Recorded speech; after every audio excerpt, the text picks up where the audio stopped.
You've been lied to about peace. They told you it comes from escaping the noise, from quitting your job, from moving to the mountains far away from stress. But if that were true, why do so many people who have everything, the house, the vacation, the freedom, still feel restless? Why do you, even on quiet days, still carry storms inside your chest, still feel the weight of worry and the sharp edge of anger? The truth is, peace doesn't come from changing your surroundings. It comes from changing your habits. Habits so simple, so small, that they almost feel invisible. Yet practiced daily, they build an inner strength that nothing outside can shake. And Buddhism has carried these habits for centuries, the kind of wisdom that doesn't fade with time, the kind that has kept monks calm in chaos, grounded in suffering, and unbreakable in the face of life's storms. These aren't lofty ideas. They are everyday practices, breathing, walking, eating, listening, that slowly transform you. They make you stronger without hardening you, softer without making you weak. Imagine waking up tomorrow, not dragged down by yesterday's worries, but standing tall inside, clear, steady, untouchable. Tonight, as you hear these lessons, something inside you will shift. The noise will quiet, the tension will loosen. And when morning comes, you'll see the world differently, still full of challenges, yes, but no longer able to break you. Because peace won't just be a wish, it will be your habit. Are you ready to begin? The path begins not in some temple on a mountaintop, but right here, in the daily mess of life. It begins in the moments that test you, the little irritations that scratch at your nerves, the frustrations that sneak in like shadows. These are not obstacles to peace, they are the training ground. There is a truth few dare to face. Peace is not found in avoiding life's storms, but in learning how to stand steady within them. And the first practice, the one that sets the tone for everything else, is learning to let small deaths of the ego happen every single day. A small death of the ego is what occurs when something stings your pride, when your plans are interrupted, when someone disrespects you, and instead of fighting back or clinging tight, you let it dissolve. You don't defend, you don't escalate, you don't take the bait. You let that tiny piece of ego die, and with it, the weight it carried. This practice sounds simple, but it is the most radical act of freedom. Because what truly exhausts us is not life itself, it is the constant need to protect the fragile mask we wear. Every rude driver, every thoughtless comment, every inconvenience threatens that mask, and we respond with irritation, anger, or resentment. But when you stop defending the ego, you start discovering a vast space inside you that cannot be harmed. Think about how many times in a single day your peace is stolen, not by tragedy, but by micro-annoyances. Someone cuts in line, your phone lags, a coworker speaks over you. Each of these moments feels small, yet together they form the chain that keeps you bound to reactivity. Breaking that chain begins with practicing detachment in the smallest of tests. Detachment here does not mean indifference. It does not mean suppressing feelings. It means seeing the moment clearly, understanding that your reaction is optional, and choosing not to let it tighten its grip around you. This is a rehearsal for the bigger challenges life will bring, because if you can't release the little insults, how will you ever face real loss or heartbreak with strength? The ego feeds on being right, being respected, being in control. It hates to lose, hates to be ignored, hates to be humbled. But notice something. Every time you feed it, you feel worse, not better. You replay arguments in your head, you hold grudges, you justify your anger, and you suffer. Yet when you let the ego starve, when you allow its demands to die in small moments, you feel lighter. The world doesn't shrink, it opens. Buddhism calls this non-attachment, not clinging, not fighting, but flowing.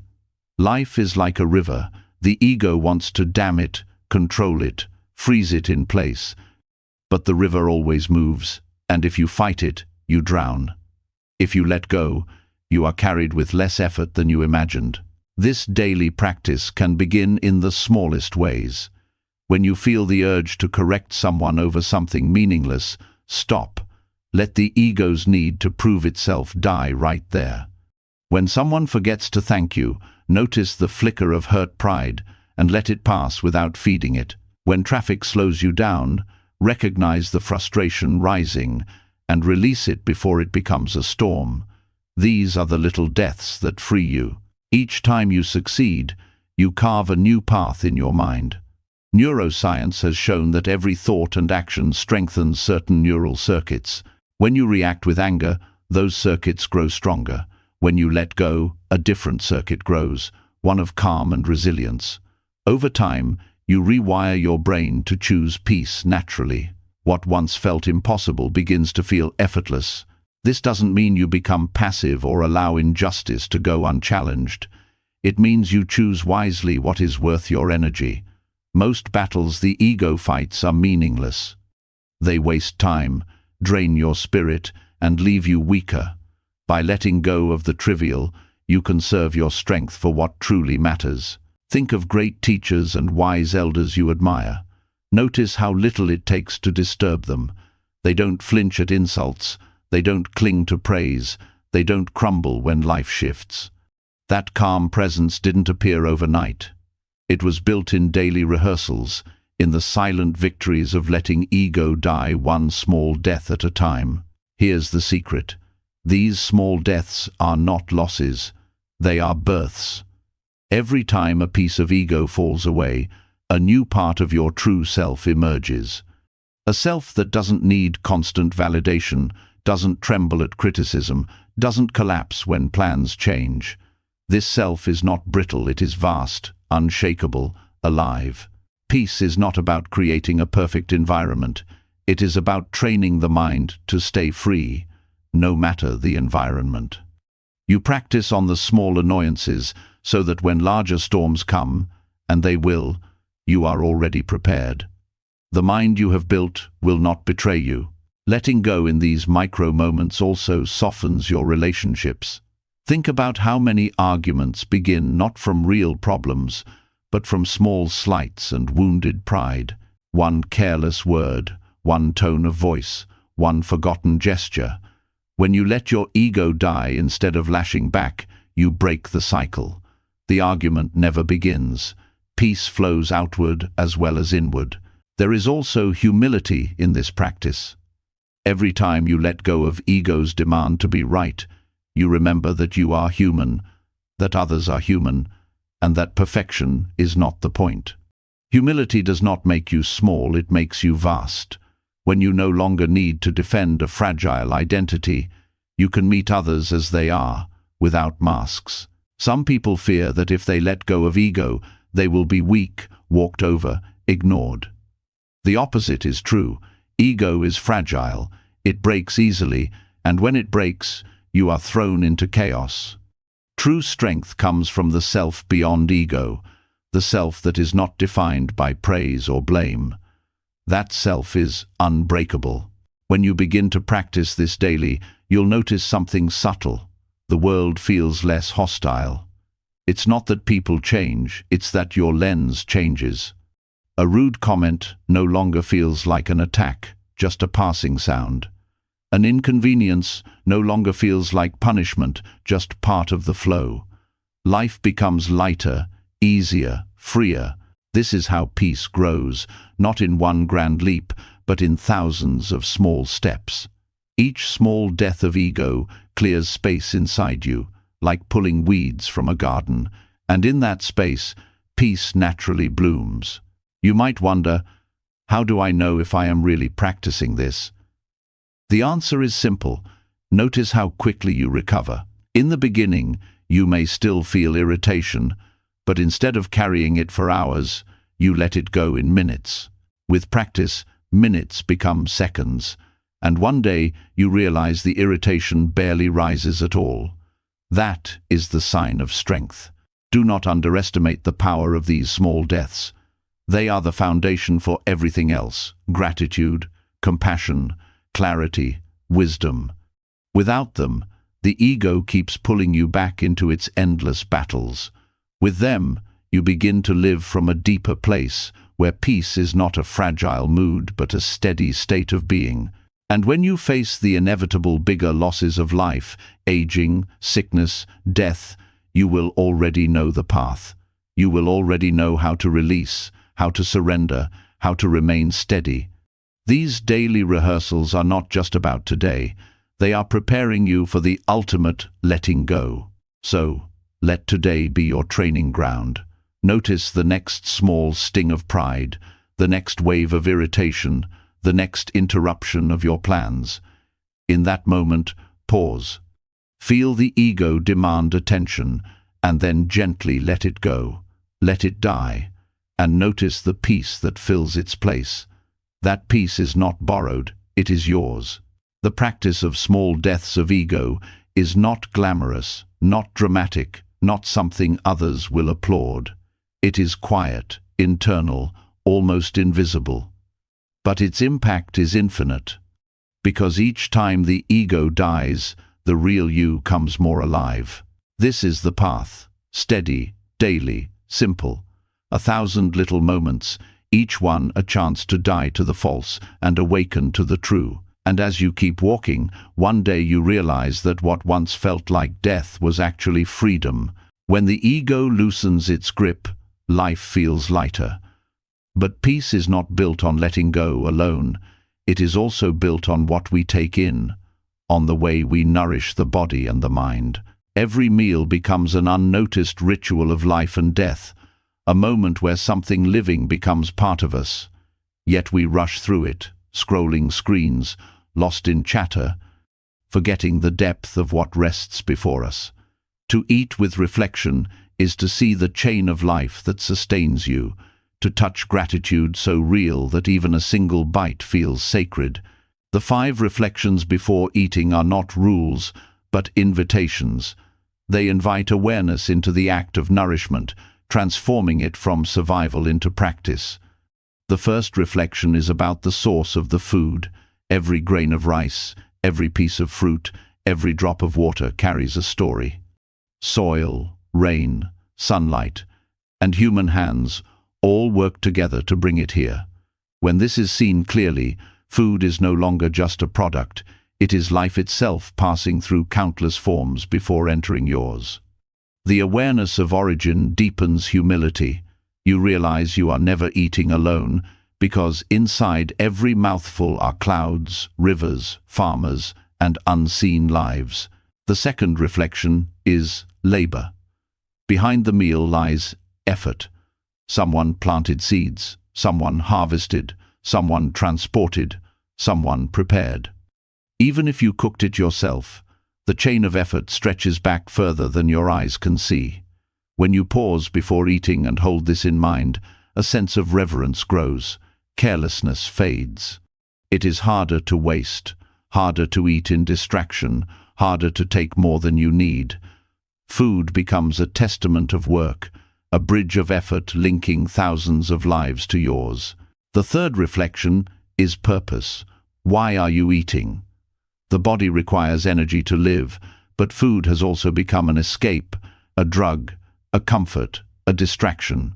Reflection here means asking whether you are eating for strength or for craving. This honesty reshapes the relationship with food. Meals become fuel for clarity, not indulgence for restlessness.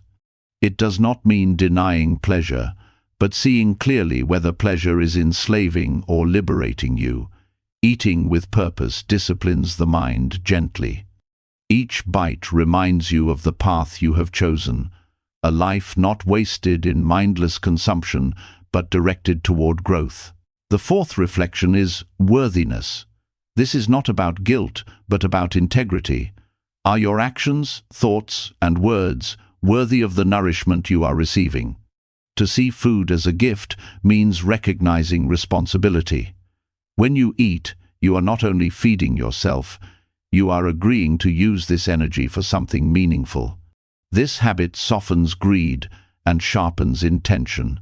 Meals become vows, silent commitments to live in a way that honors the food that keeps you alive. The fifth reflection is effect. Food does not end when you swallow. It becomes you, your strength, your weakness, your clarity, your fog. To pause before eating and remember that what enters you will shape your body and mind tomorrow plants mindfulness into the act. You no longer eat carelessly because you know food is not neutral. Some meals bring lightness, others bring heaviness. Some sharpen the mind, others dull it. Reflection trains awareness of consequence, making each choice more deliberate, less enslaved to impulse. Practicing these reflections reshapes daily life. Meals no longer rush by unnoticed. Breakfast, lunch, dinner, even a simple snack become moments of mindfulness. You begin to chew slower, taste deeper, feel more gratitude. Eating turns into meditation without needing silence or special posture. Every bite becomes a lesson in interconnectedness. Modern life has stripped eating of sacredness.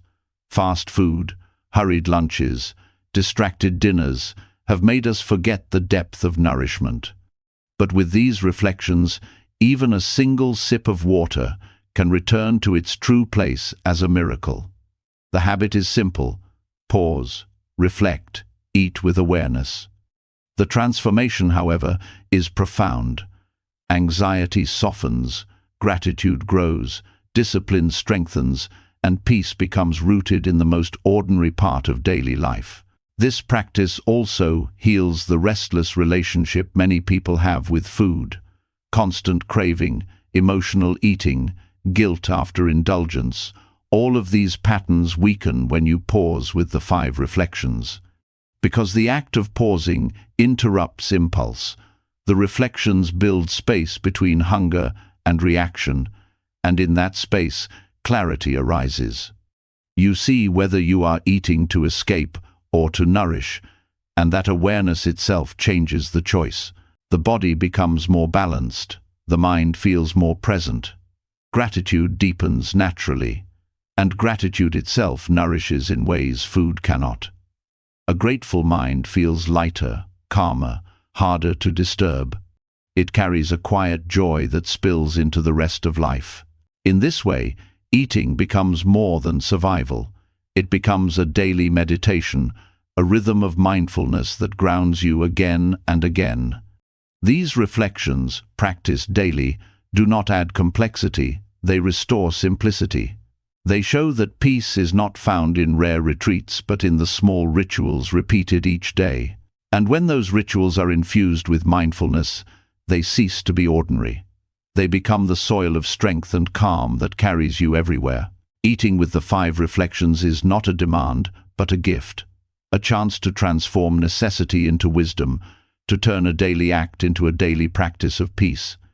The more you live this way, the more you realize that every act can carry the same depth, that peace does not wait in the extraordinary, it begins here, with the food before you, with the pause before the bite, with the reflections that awaken you to the life already in your hands. When food becomes a daily practice of gratitude, the heart grows softer, but softness alone is not enough. Life will still bring endings, and without training, endings feel like wounds that never heal. To live in peace, one must not only give thanks for what is here, but also learn how to release when it goes. This is where the practice of impermanence enters, not as a concept to debate, but as something to feel with your own hands and eyes every day. The mind resists change, clings to what is pleasant, pushes away what is unpleasant, and tries to hold the world still. But the world never stands still. Flowers bloom, candles burn, leaves dry, bodies age, relationships shift. By choosing an object and observing its slow change, you step into a classroom that life is already teaching, but most ignore. This practice is not about the object, it is about your relationship with change itself. When you place a flower on your table and watch it each day, you see beauty unfold and then fade. The petals lose their strength, the color dulls, the fragrance disappears. What you held as perfect yesterday is different today, and tomorrow it will no longer be the same. Instead of pretending this process is sad, you meet it with awareness. The flower does not mourn its fading. It fulfills its life fully, moment by moment. By watching, you learn to do the same. The candle teaches in another way. You light it, and the flame shines bright. As it burns, the wax disappears hour by hour, until nothing remains but smoke and melted wax. Each second the flame lives, it also dies. It teaches that life and loss are not separate events but one continuous process. By training your mind to watch this, you begin to accept that your own life is like the candle, bright for a time, yet slowly burning away. This awareness is not meant to frighten, it frees you. You see the preciousness of each moment more clearly, and waste less time chasing illusions of permanence. Objects show impermanence without argument. A fruit ripens and then rots, metal rusts, clothes fray, paper yellows, nothing escapes change. When you place your attention on these processes daily, the truth of impermanence stops being abstract and becomes embodied knowledge.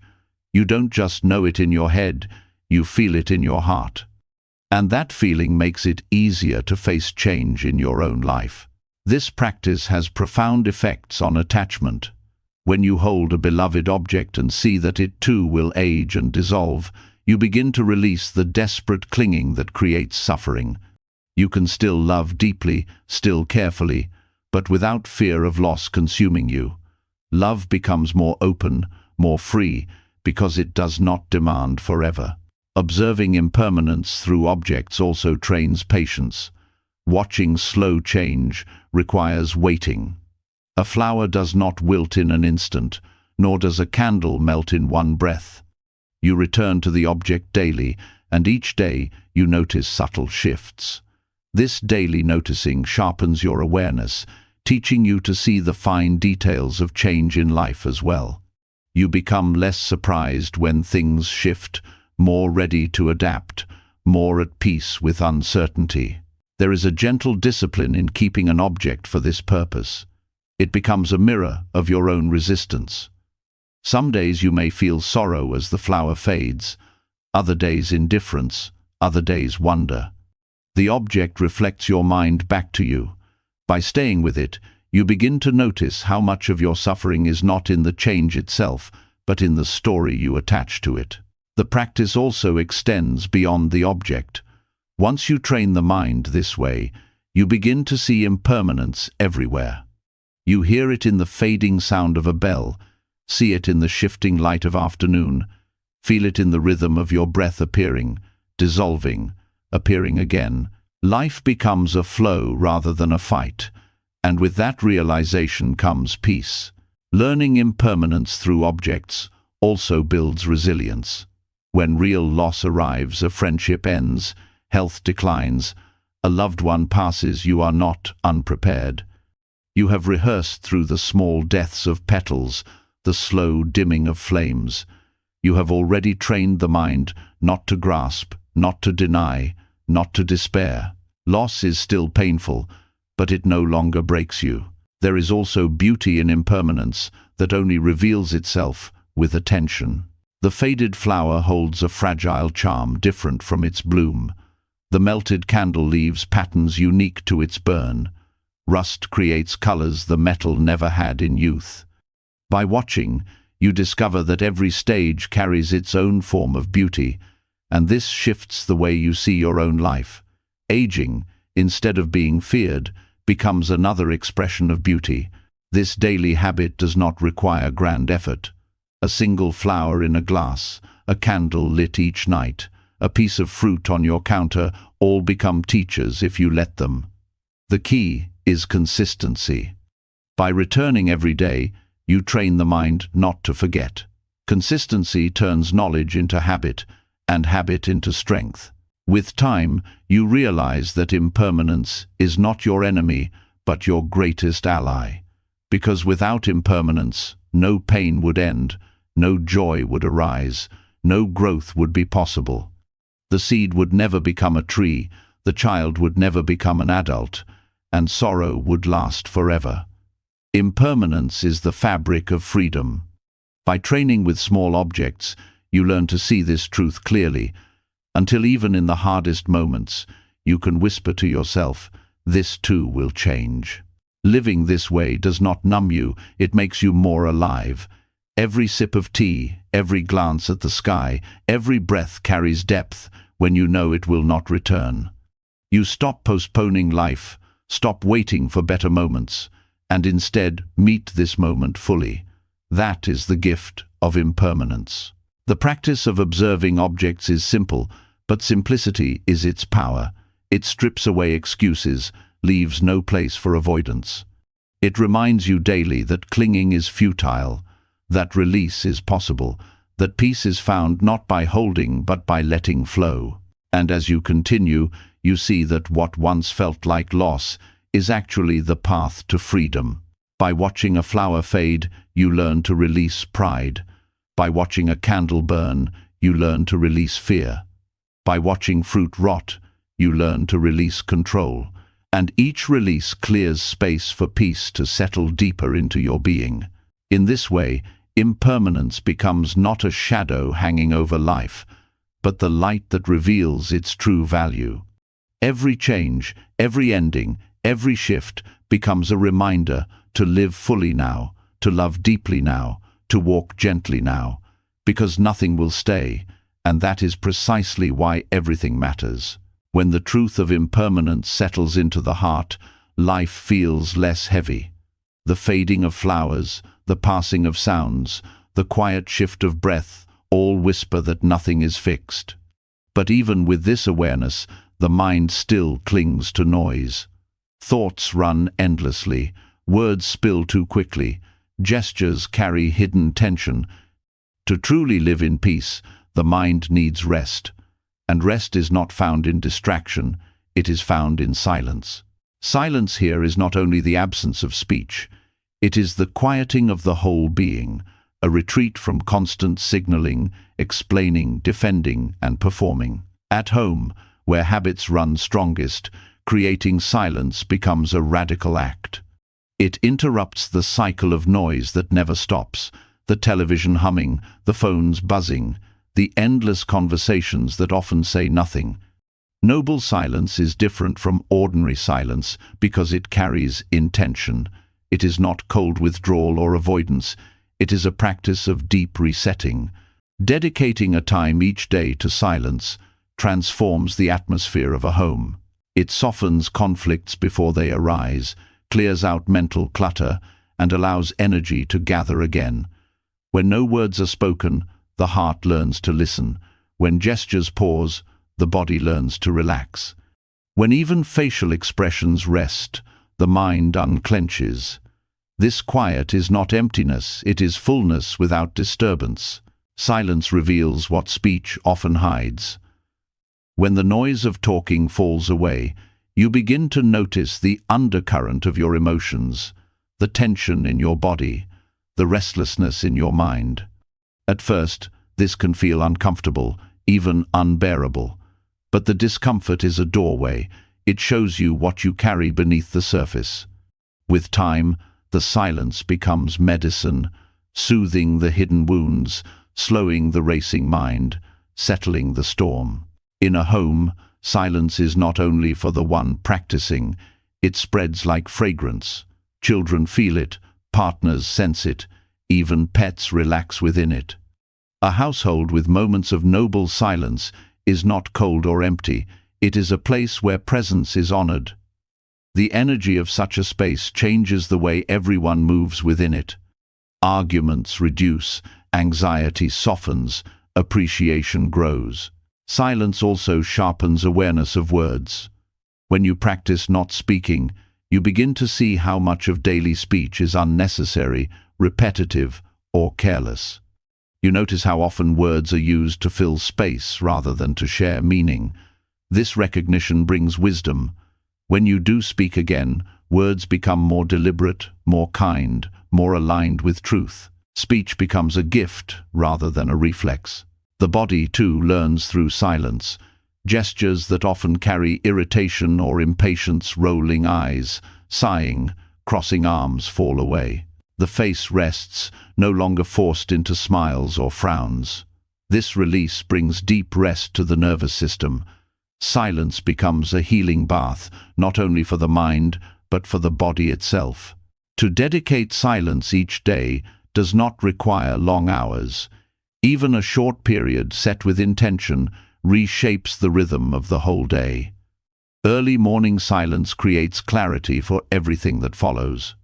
Evening silence prepares the mind for rest. The important part is consistency, because the mind grows quieter not through occasional retreats but through steady training. In the beginning, silence may feel like emptiness, but gradually it reveals itself as fullness. Within silence you notice the sound of birds, the breath in your chest, the subtle presence of those you live with. Life grows richer, not poorer. The absence of noise makes room for depth. Practicing noble silence at home also teaches restraint. Not every thought needs to be spoken, not every feeling needs to be expressed immediately. This discipline prevents many conflicts. Words that might have been sharp dissolve in the quiet. Anger that might have spilled out cools down before it harms.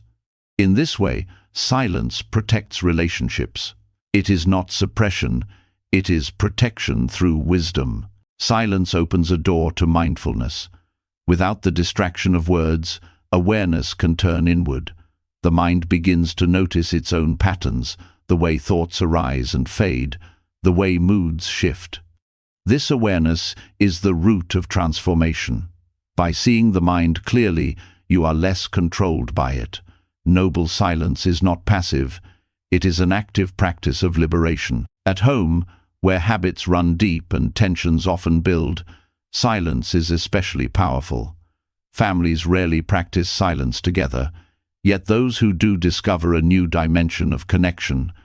Sitting quietly in the same space, not needing to fill it with chatter, creates a shared peace that words cannot achieve.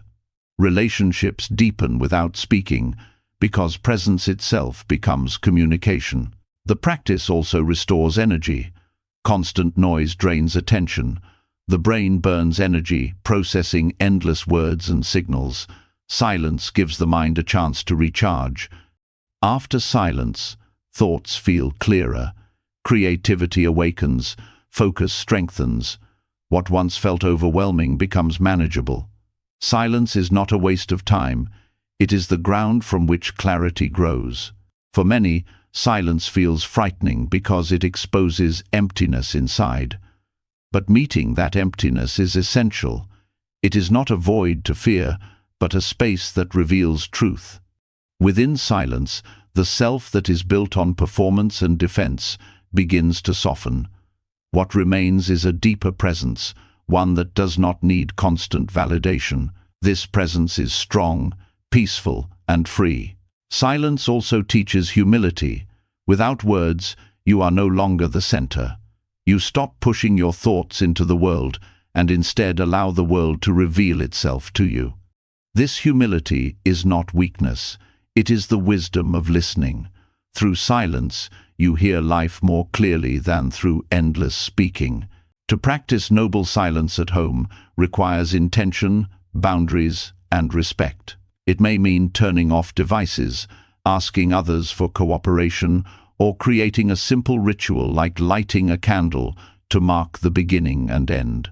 Over time, it becomes a cherished rhythm, a time everyone in the household respects. What begins as effort slowly becomes natural as silence weaves itself into daily life. In silence, even ordinary things become extraordinary. A cup of tea, the sound of breathing, the warmth of sunlight all reveal depths unnoticed before. This is the reward of noble silence. The world becomes alive in ways noise had hidden. Through daily silence, the home itself changes character. It shifts from a place of constant doing into a place of being. Peace does not need to be searched for elsewhere. It is cultivated right here, within the walls of ordinary life. The mind no longer feels trapped by constant activity because it knows that silence is always available. The art of noble silence is not about rejecting words, but about restoring balance. Words are precious, but without silence they lose weight. Silence gives words meaning, just as space gives music rhythm. To cultivate silence daily is to train the mind to rest, to reset, and to return to its natural clarity. When practiced with sincerity, noble silence does more than calm the mind. It transforms the way you live. It strengthens patience, deepens love, and reveals a peace that was always waiting beneath the noise. In silence, you discover that the deepest truths are not spoken, they are lived. Silence clears the inner air, but the body too needs a way to join in the practice of peace. Words can rest, gestures can rest, but the feet are restless, they want to move. Instead of seeing walking only as a way to get somewhere, it can become the natural extension of silence, a moving meditation where each step is not a rush to the future, but a return to now. Walking with intention, without the weight of destination, turns an ordinary act into a profound path of mindfulness. When you walk without pressure to arrive, the world unfolds differently. Each step is complete in itself, not a means to an end. The body feels lighter, the breath steadier, the senses more alive. The sound of footsteps, the contact with the ground, the rhythm of movement, all become anchors that tether the mind to presence. No special place is required, no distant trail or temple. Even the path from one room to another can carry depth if walked with full awareness. The first shift is slowing down. Modern life has turned walking into rushing. Sidewalks and hallways are places of speed, where the mind runs faster than the legs. To practice walking with intention is to gently interrupt this momentum, to reduce the speed until every step feels grounded. This slowing down retrains the nervous system, softening stress and calming the restless energy that keeps the mind scattered. Breath naturally joins this rhythm. Each inhalation and exhalation syncs with the steps, forming a simple harmony. One step with the in-breath, another with the out-breath, repeated without strain. Breath and body align, and the mind follows. This is not forced, it is discovered, like slipping into a natural current. The body begins to remember how it was designed to move, not in frantic chase, but in steady flow. Awareness widens during mindful walking. Instead of being locked in thought, the senses awaken. The ground beneath your feet speaks of texture and weight. Air against the skin tells of temperature and movement. Sounds arrive not as intrusions but as companions, birdsong, wind, even traffic. The world that often feels like background noise becomes a living presence. Each step confirms that you are part of this presence, not separate from it. Walking with intention also transforms the relationship with time. Normally, walking is used to shorten time, to shrink the gap between where you are and where you want to be. When walking becomes practice, time itself feels different. Each step becomes an arrival. There is no waiting for the future, no dissatisfaction with the present. Walking becomes freedom from hurry, an embodied reminder that life is already happening here. This habit changes the way the mind holds problems. Thoughts that once spun endlessly soften when the body moves slowly, one step at a time. Difficult emotions, when carried into mindful walking, begin to settle like dust in still water. The act of walking creates space around them, breaking the grip of obsession. Even a short walk practiced this way can release tension that hours of thinking cannot resolve. Walking with intention also cultivates gratitude for the body itself. Feet, legs, breath, posture, all work together without demand for recognition. Pausing to feel the gift of being able to walk, even a few steps, shifts perspective. Many cannot walk freely due to illness or injury, yet those who can often treat it as nothing. Walking practice restores respect for the body's quiet service. This respect deepens into love, not vanity, but a humble recognition of life expressed through movement. There is a discipline in this practice too. The mind resists slowing down. It wants to hurry, to arrive, to think ahead. To keep bringing it back to the step beneath you is a form of training. Each time you succeed, the mind grows stronger in its capacity to stay. Over time, the habit of presence extends beyond walking into daily tasks, washing, cooking, listening. Walking becomes the route from which presence spreads into all of life. In relationships, mindful walking also has a quiet effect. When you walk with others without rush, sharing silence, a gentle bond forms. Words are not needed, because the shared steps communicate something deeper. Families, friends, even couples who practice walking slowly together often find conflicts ease and understanding grows, not through discussion but through shared presence. The earth itself becomes part of the practice. Each step touches ground that holds countless lives, countless histories. When walked with awareness, the earth is not something beneath you, it is something you belong to. Walking with reverence deepens the sense of interconnection. The ground is no longer taken for granted, but felt as sacred support. This awareness naturally nurtures care for the environment, as gratitude for the ground turns into responsibility to protect it. Mindful walking also becomes a teacher of balance. Every step requires letting go of one foot before placing the other. Without releasing, you cannot move forward. Walking itself becomes a lesson in non-attachment. Each step is both a letting go and an arrival. This rhythm mirrors the truth of life. To live is to release what has passed and arrive in what is here.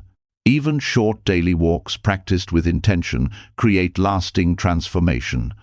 A few minutes in the morning can set the tone for the day, grounding the mind before chaos begins. An evening walk can clear the residue of stress, preparing the body for rest. Over time, these small practices accumulate into resilience, patience, and clarity. There is no need to change walking into a dramatic ritual. Its power lies in its simplicity. A hallway, a backyard, a street corner, all can serve as paths of practice. The essential shift is not where you walk, but how you walk. With intention, without rush, with awareness in each step. This practice reveals that the journey is not separate from the destination. Each step is already arrival. Life is not waiting at some distant goal, but unfolding here, in the steady rhythm of breath and step. Walking with intention makes this truth visible, not in words, but in experience. As silence trains the tongue, walking trains the body. Together they teach the mind to rest. And when the mind rests, strength grows, not the tense strength of resistance, but the quiet strength of presence. Walking with intention is this strength in motion, calm, grounded, free. Each step taken with intention teaches presence. But presence alone is not enough. Peace deepens when presence is joined with reverence.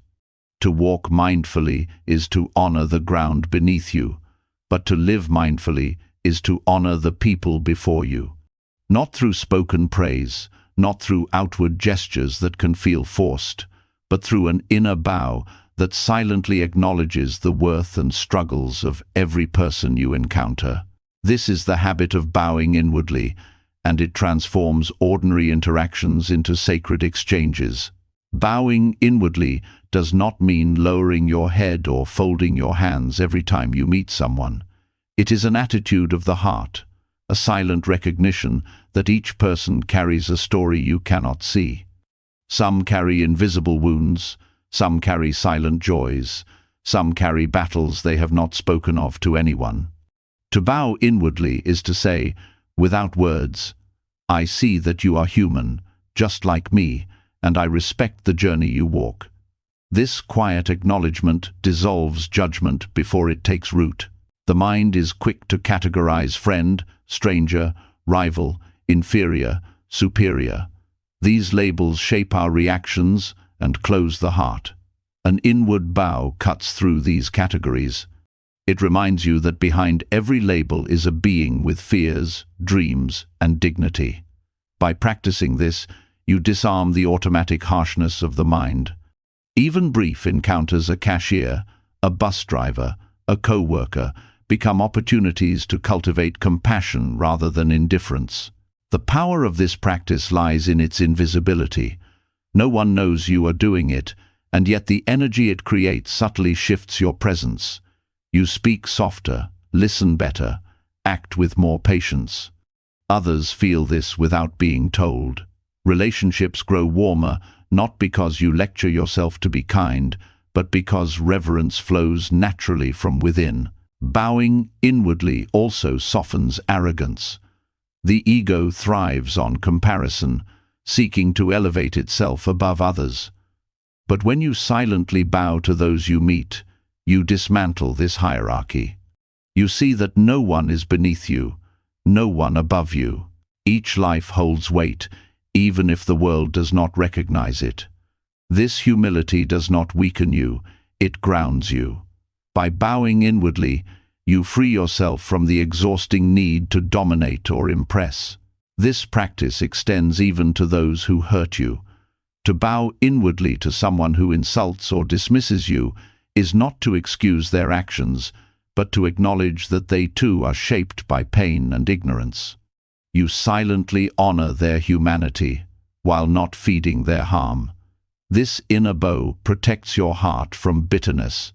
It allows you to respond with strength, without hatred. Parents who practice inward bowing often notice a transformation with their children. Instead of seeing them only as extensions of themselves, they begin to see them as full beings with their own dignity. This subtle shift changes the way they guide, discipline, and listen. Children feel more respected, and respect grows in return. In workplaces, the habit of inward bowing dissolves much of the tension that comes from constant competition. To silently bow to a colleague is to remind yourself that they too are struggling, that their mistakes do not define them, and that their successes do not diminish you.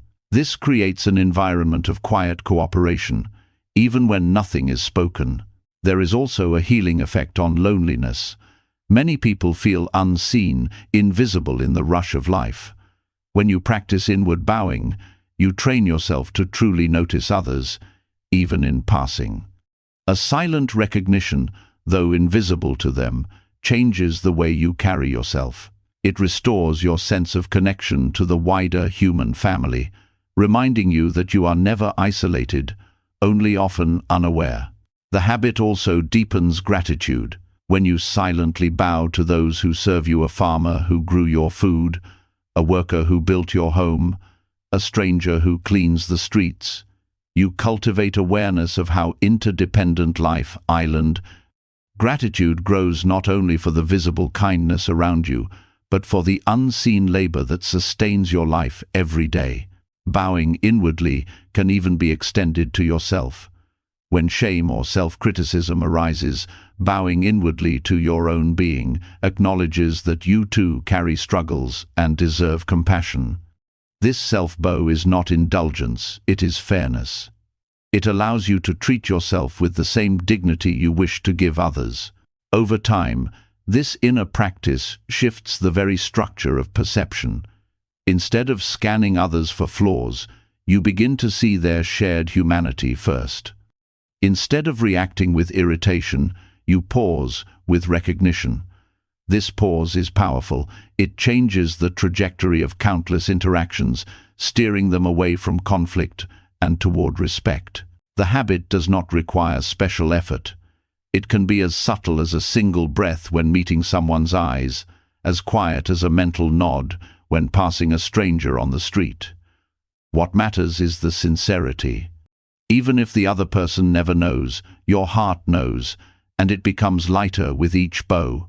Inward bowing also trains you to release resentment. It is difficult to bow, even silently, while holding anger. The act itself softens the grip of grudges. Over time, repeated bows dissolve the heavy knots of bitterness that burden the heart. Forgiveness grows not as a dramatic event, but as a natural byproduct of consistent reverence. When combined with walking meditation, inward bowing turns each encounter on the path into practice. Each step grounds you, each bow connects you. Movement and reverence merge, and life itself becomes pilgrimage. This practice also supports courage. To bow inwardly to another's dignity is to remind yourself that your own dignity is intact. Respecting others does not diminish you. It strengthens the ground you stand on. From this strength, you can meet challenges without shrinking and without needing to push others down. Inward bowing is one of the most subtle but powerful habits. It requires no ritual, no outward display, no approval from others. Yet its impact ripples through every corner of life. It dissolves pride, builds patience, deepens compassion, and reveals the shared humanity that too often lies hidden beneath roles and appearances. Peace grows not only through silence and mindful walking, but through reverence woven into daily encounters. And when reverence becomes natural, conflict weakens, compassion strengthens, and the heart learns to bow, not only to people but to life itself. When the heart learns to bow inwardly, even without words, respect quietly fills the space between people. Yet respect alone is fragile if the words that follow are careless. Speech is one of the most powerful forces in daily life, able to heal or wound, to calm or inflame, to bring connection or division. The tongue moves quickly, often faster than the mind, and once words are released, they cannot be taken back. To live with peace requires not only silence at times, but also discipline when speaking. This is where the practice of pausing before words, weighing them through the three gates, truth, kindness, and necessity, becomes essential. The first gate is truth. Words without truth create confusion, mistrust, and suffering. Lies may seem small in the moment, but they grow like cracks in stone, weakening the foundation of relationships and corroding integrity. Pausing to ask, "Is this true?"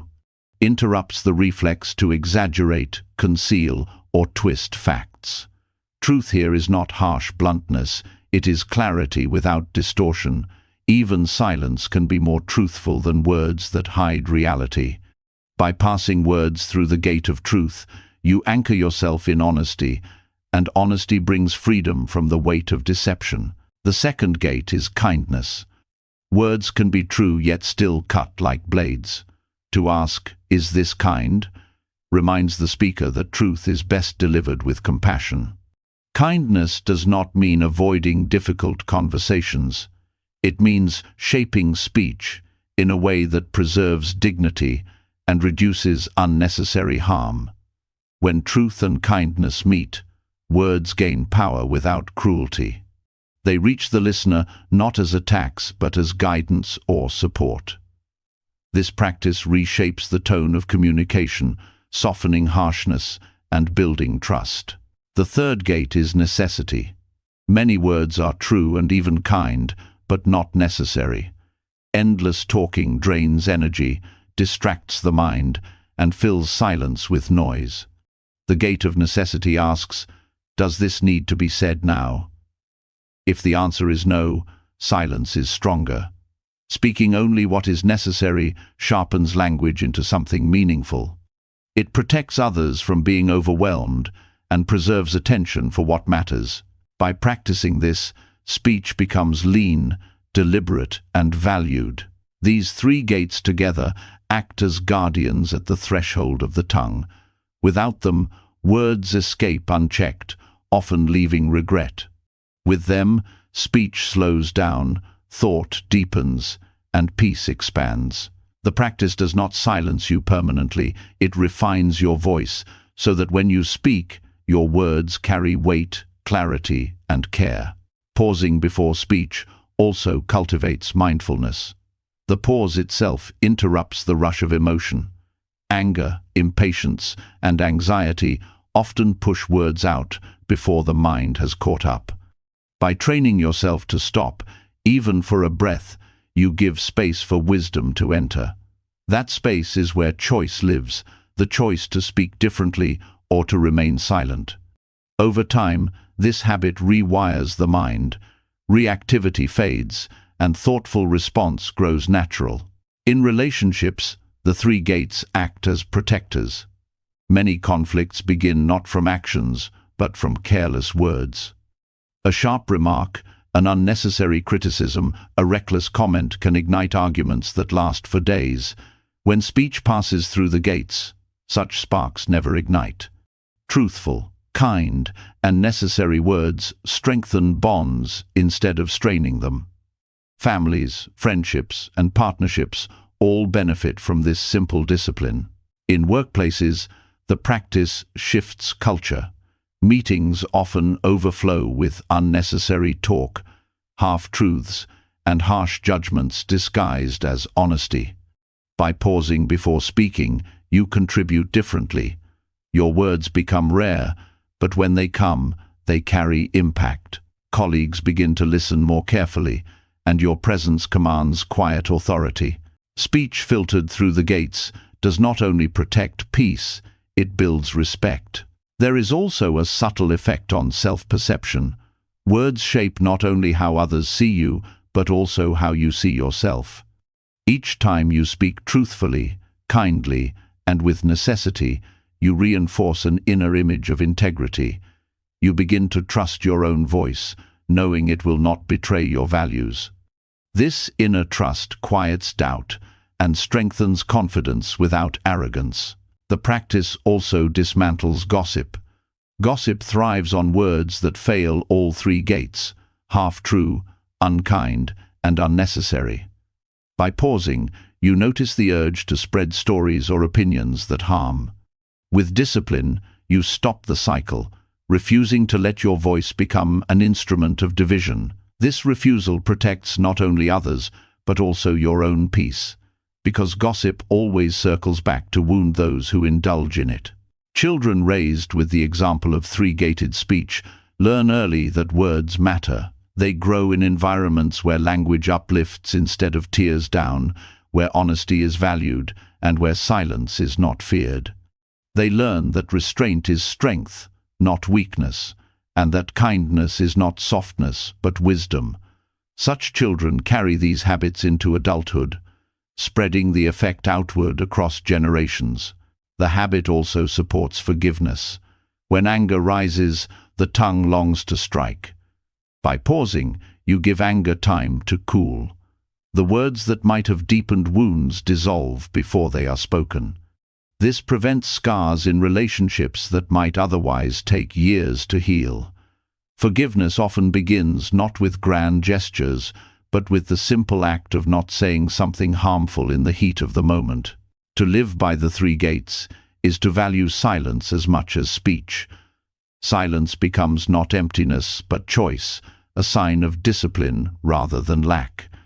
When you speak less but with more care, your presence becomes stronger, not weaker. People learn to listen because they sense your words are considered, not careless. The gates also train humility. To ask whether something is true requires honesty with yourself. To ask whether it is kind requires empathy.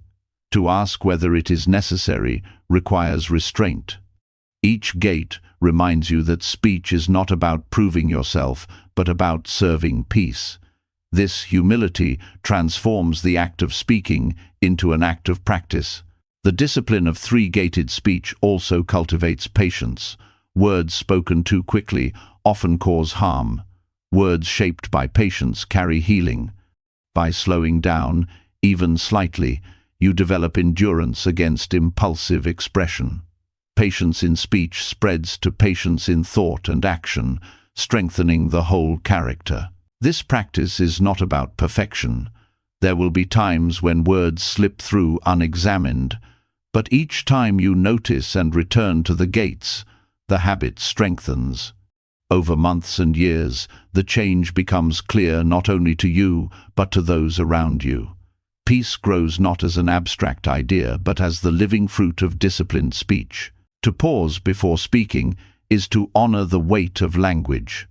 Words can never be recalled, but they can be shaped before release. The three gates are simple, but within them lies profound wisdom. They protect relationships, cultivate peace, and reveal strength in restraint. Speech that passes through them becomes more than communication. It becomes practice, a living expression of mindfulness and compassion woven into daily life. When words pass safely through the three gates, the mind feels lighter and relationships become calmer. Yet another obstacle often remains: the weight of expectations. Even when we speak kindly and truthfully, we still carry hidden assumptions into every meeting, every task, every encounter. These silent demands how we want others to behave, how we want outcomes to unfold, how we want to be recognized tie us back to frustration and disappointment. To free ourselves from this cycle, we practice carrying an empty bowl attitude, approaching life as monks approach alms, open, receptive, and without the heavy grip of ego. An empty bowl does not resist or demand, it simply receives. It does not choose which food is worthy and which is not. It accepts what is offered with humility and gratitude. When you cultivate this same attitude, you stop trying to force life into the shape of your desires. You enter each moment ready to receive what it gives, even if it is not what you expected.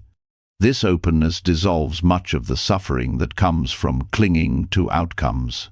Openness in this way does not mean passivity. It is not about resigning yourself to whatever happens, but about releasing the tension that arises from rigid control. When the bowl is empty, it is ready to be filled. When the mind is empty of fixed expectations, it is ready to respond wisely. Life often surprises us, and those surprises are more easily embraced when we are not locked into a single script of how things should be. Carrying an empty bowl into conversations changes their entire tone. Most people enter discussions with rehearsed positions, prepared defenses, and hidden agendas.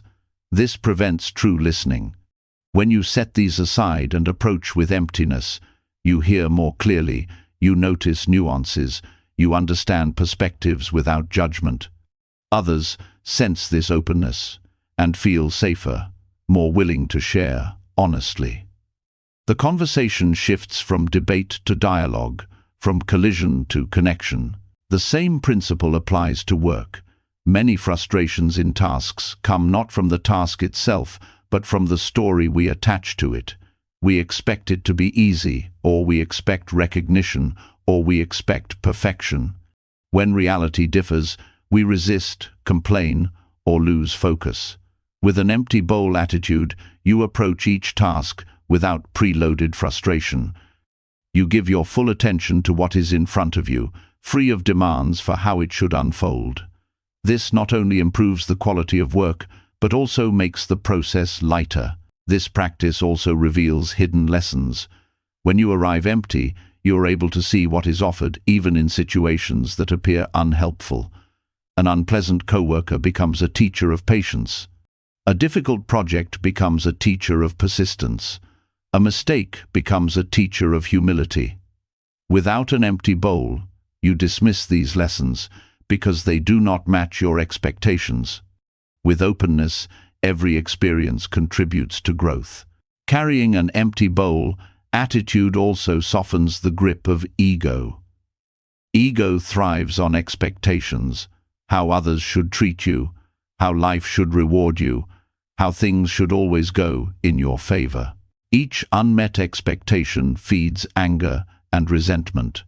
When you approach empty, ego has no ground to stand on. Gratitude grows in its place because everything feels like a gift rather than a right.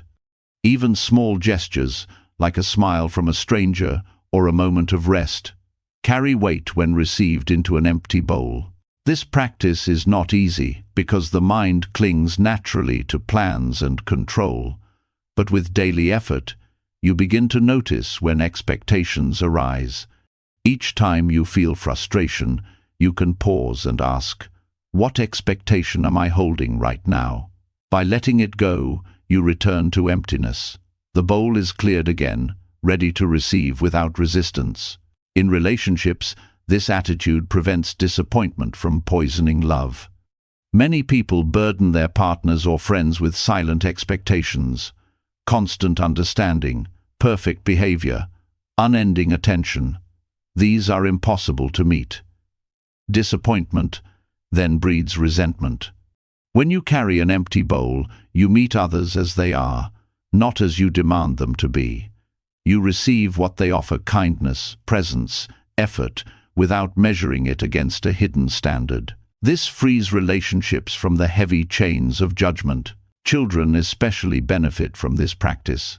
Parents often impose expectations so heavy that children feel crushed beneath them.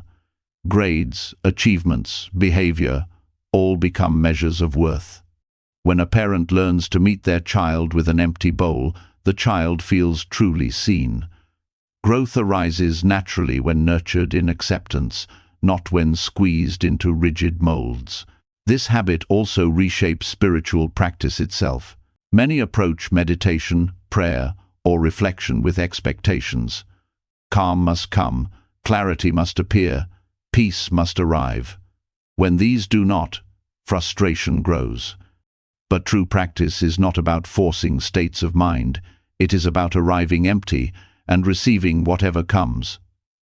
Some days bring stillness, some days restlessness. Both are part of the path when received openly. Even ordinary routines become richer through this habit. Drinking water, washing dishes, walking through a doorway, each can be approached with an empty bowl mind. Instead of rushing through, you allow the experience to fill you. As it island water refreshes, dishes teach care, a doorway marks transition. Life stops feeling like a blur and becomes a series of full, unique moments. The empty bowl attitude also builds resilience against disappointment. When you expect little, you are rarely shaken. Life cannot take away what you were never clinging to. This does not mean you stop caring or trying. It means you stop tying your peace to fragile outcomes. You can work hard, love deeply, strive honestly, and still remain steady when things do not unfold as planned. That steadiness is the strength of emptiness. Gratitude naturally deepens in this practice. When the bowl is empty, anything it receives feels like a blessing. Small joys, sunlight through a window, the sound of laughter, a meal shared become treasures. Gratitude is not forced. It arises from the recognition that nothing is guaranteed, yet much is given. Life feels abundant not because you have more, but because you cling less. To carry an empty bowl is to live without entitlement. You stop demanding from life and start receiving from life. The difference is subtle but transformative. Demanding creates tension, receiving creates peace. The world itself does not change, but the way you meet it does, and that shift changes everything. This practice does not erase ambition or goals, it reshapes them. You can still work toward dreams, but without enslaving yourself to their outcomes. You can still hold standards, but without condemning yourself or others when they are not met. The bowl remains open, always ready to receive what comes, always free to let go of what passes. Over time, this habit becomes second nature. You enter rooms, conversations, and tasks with openness rather than judgment. Others sense it and respond with greater ease. Tension dissolves. Life feels less like a battle to control and more like a gift to participate in. The ego, once loud, grows quiet, and peace takes its place. An empty bowl attitude is not about emptiness, as lack it is about emptiness as freedom. Free from clinging, free from rigid control, free to meet life fully. With this practice, even ordinary days feel sacred, because every moment is received as it is, not as you demanded it to be. This openness is strength, not weakness, and it becomes the ground on which lasting peace is built. When life is met with an empty bowl attitude, the mind feels lighter, yet even openness can become strained if we rush endlessly from one task to another. The world pulls us forward with constant demands, messages to answer, chores to complete, problems to solve. We often arrive at the end of the day drained, not because any single task was too heavy, but because we carried the weight of one into the next without pause. Peace slips away not in grand losses, but in these small, unnoticed leaks of energy. To repair this, the practice of micro-meditations becomes essential. Short pauses, no longer than 3 breaths, placed like doorways between activities. A pause may seem too small to matter, yet its effect is profound.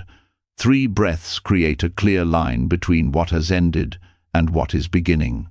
Without it, tasks bleed into each other, and the mind remains restless, never fully releasing. With it, the past activity is set down before the next is lifted. These pauses cleanse the mind of residue, much like washing hands before touching new food. They prevent the restless accumulation that makes life feel overwhelming. The simplicity of 3 breaths hides their depth. The first breath anchors you, reminding you that you are here. The second breath releases tension, loosening the grip of the task just completed. The third breath opens space for what is to come, uncluttered by leftover thoughts. This rhythm, repeated throughout the day, creates countless small resets that protect peace without requiring long retreats or special conditions. Practicing micro-meditations also strengthens awareness of transitions. Most of life happens not in grand moments, but in these quiet shifts. Leaving a desk to walk into the kitchen, closing one conversation to begin another, setting down a book before picking up a phone. Without awareness, these transitions pass unnoticed, and restlessness accumulates. By pausing, you turn each transition into practice. The doorway between tasks becomes as valuable as the tasks themselves. This habit also reshapes time. Without pauses, days feel like a blur, one task rushing into the next until hours vanish. With pauses, each activity stands distinct. The day feels longer, not in burden but in fullness, because each part of it is clearly marked and consciously entered. Time slows down, not because the clock changes, but because awareness deepens.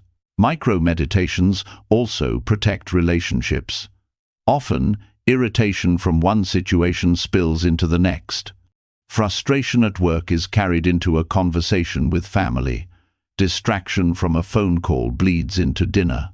By pausing with 3 breaths, you clear the residue before stepping into the next moment. You meet others without the leftover weight of what came before.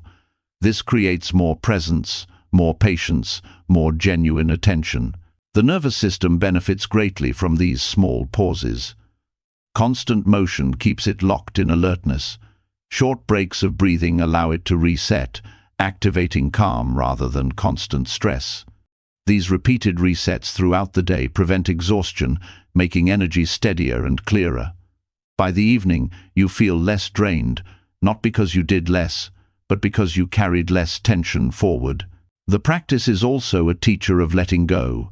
Each pause asks you to release what has just been done, no matter how incomplete or imperfect it may feel. This release is not laziness but discipline. It trains the mind not to cling. You begin to see that most tasks do not require endless rethinking. Once finished, they require closure. The 3-breath pause becomes this closure, allowing you to step forward without dragging the past behind. At first, the habit may feel unnatural. The mind resists stopping, insisting that speed is efficiency. But with practice, you see the opposite is true. Pausing does not waste time. It sharpens focus for the next task. The minutes you lose in breathing are regained in clarity and efficiency, as you are less likely to make mistakes or lose energy through distraction. Over time, micro-meditations become automatic. You close your laptop, and naturally take 3 breaths before standing. You finish a phone call and pause before opening a message. You place one object down and breathe before lifting another. The pauses no longer feel like interruptions. They become natural rhythms woven into the fabric of daily life. This habit also deepens gratitude. The pause gives space to notice what has just been completed, however small. A finished email, a washed dish, a closed door, all become moments to acknowledge with a breath of appreciation. Gratitude grows not only for large achievements, but for these small, ordinary completions that shape the day. The effect on the mind is cumulative. One pause may feel small, but dozens scattered throughout the day create a profound shift. Instead of carrying a mountain of mental clutter into the night, you carry only what belongs to each moment. Sleep deepens, not because problems vanish, but because you have trained yourself to release them rather than pile them endlessly. Micro-meditations also serve as anchors in chaos. When the day becomes overwhelming, the habit of pausing gives you a tool always available. You may not have time for long practice, but you always have time for 3 breaths. These small acts prevent panic from taking over. They remind you that calm is always one pause away, even in the busiest moments. The practice also teaches humility. To stop, even briefly, is to admit you are not in complete control, that rushing cannot fix everything. It is a bow to reality, acknowledging that presence matters more than speed. This humility softens the ego's demand to dominate every second and allows peace to flow back into the day. Even creativity is nourished by pauses. When you step briefly away from constant doing, the mind has space to make new connections. Many insights arise not during action, but during the quiet gaps between actions. By scattering these gaps throughout your day, you invite creativity to enter naturally without forcing it.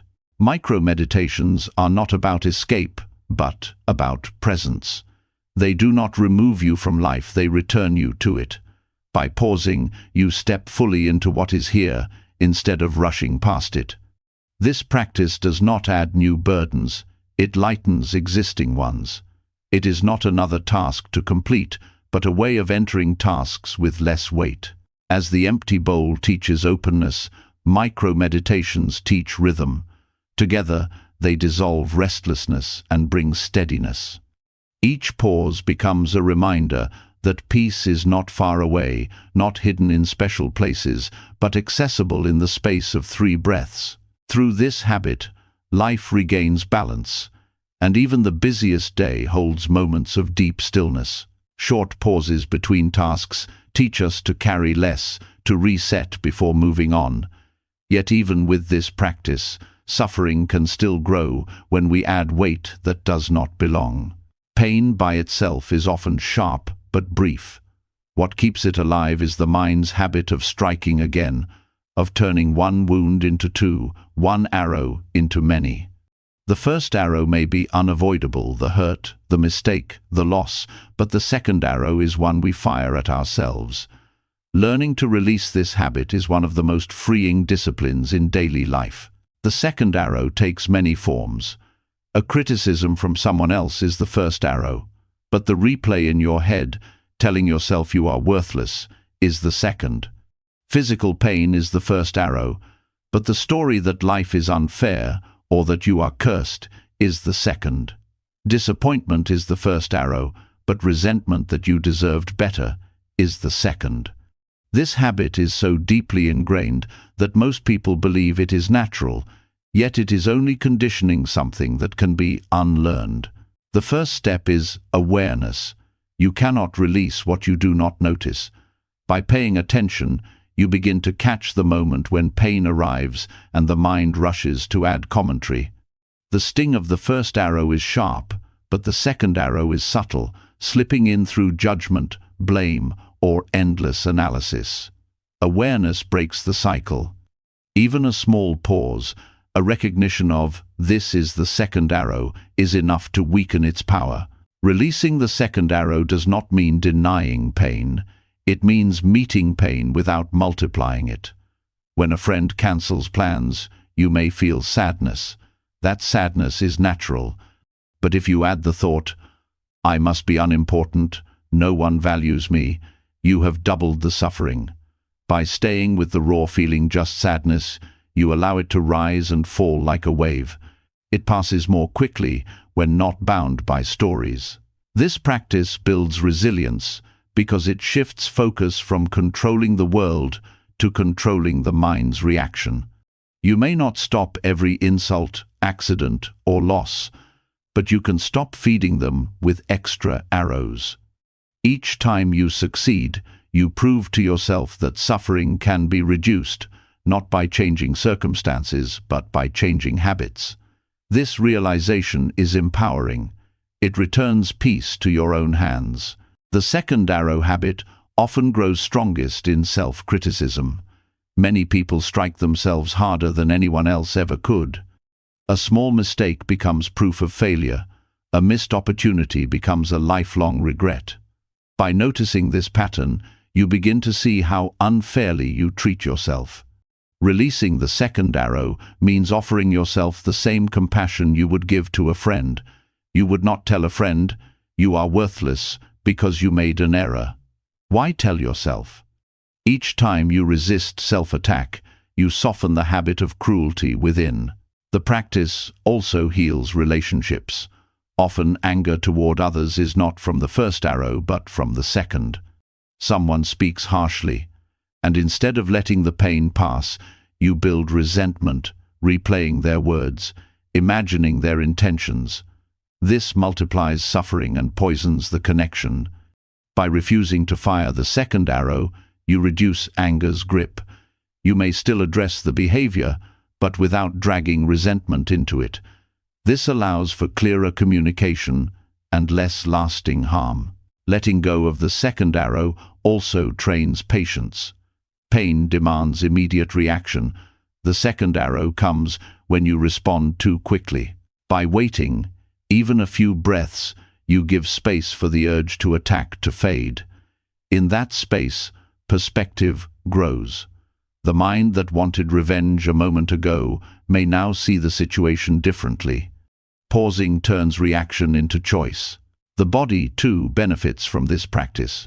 Stress hormones surge when the second arrow is fired, keeping the body tense and the heart racing long after the first pain has ended.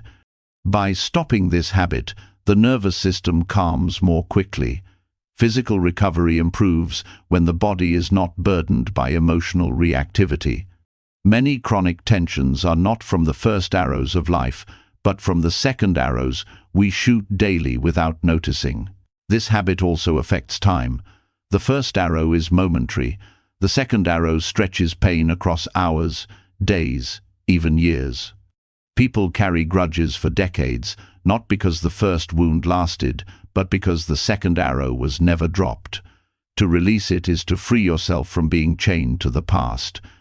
Life becomes lighter because each moment is lived fresh rather than soaked in old resentment. Releasing the second arrow requires compassion. Without compassion, the mind feels justified in striking again. Compassion sees the first pain as enough, already difficult, already heavy. It refuses to add more. Compassion is not weakness, it is wisdom that understands multiplying pain does not heal it. The more compassion grows, the less energy the second arrow receives. Training begins in small situations. A delayed train, a spilled drink, a sharp word. Catch the second arrow early. Do not add, "This always happens to me," or "I'm such a fool." Just breathe. Feel the irritation. Let it pass. Small victories in daily life prepare you for larger pains. Over time, the mind learns that peace is preserved not by control of the world, but by restraint of the second arrow. The practice also deepens gratitude. When pain arises without being multiplied, you notice how quickly it passes. You see that most suffering is temporary, that peace returns naturally when not blocked. Gratitude grows for the ability to return to calm, for the freedom that comes from not attacking yourself or others. This gratitude itself becomes protection against future arrows. Letting go of the second arrow is not easy. The habit is old, reinforced by culture, family, and personal history. But each time you succeed, even briefly, you weaken its roots. You build a mind that is less reactive, less cruel, more balanced. Slowly, the habit of shooting arrows fades, replaced by the habit of letting pain be only what it island. This practice reveals a deeper truth. Suffering is not only what happens to us, but also what we add afterward. By dropping the second arrow, you discover that much of life's pain is optional. What remains is bearable, even meaningful, because it is not wrapped in layers of resentment. Life becomes simpler, less heavy, more peaceful. To stop firing the second arrow is to reclaim strength. It is to refuse unnecessary suffering, to meet life with clarity rather than distortion. Pain will still come, but peace will return more quickly, because you no longer feed the fire. This is not escape, it is wisdom, a discipline that turns every hurt into practice. With time, the habit of striking yourself or others fades, and the habit of peace takes its place. Releasing the second arrow teaches that peace comes not from avoiding pain but from refusing to deepen it. Yet even with this discipline, the body itself can betray the mind. When posture collapses, breath shortens, and shoulders cave in, the spirit follows, and dignity feels distant. The body is not separate from the mind, it is its vessel and mirror. To find refuge in posture is to claim a place of strength within yourself, a position that silently communicates resilience and calm, not as performance, but as alignment with your own worth. Sitting or standing upright is not about stiffness or forced control. It is a way of honoring the life that flows through you. The spine rises like a tree trunk, steady and rooted, while the chest opens as if to welcome the world. This position allows the breath to flow freely, the heart to expand, the mind to settle. When practiced daily, posture becomes less about appearance and more about an inner reminder. You carry dignity, no matter the circumstance. Poor posture often signals defeat to the body.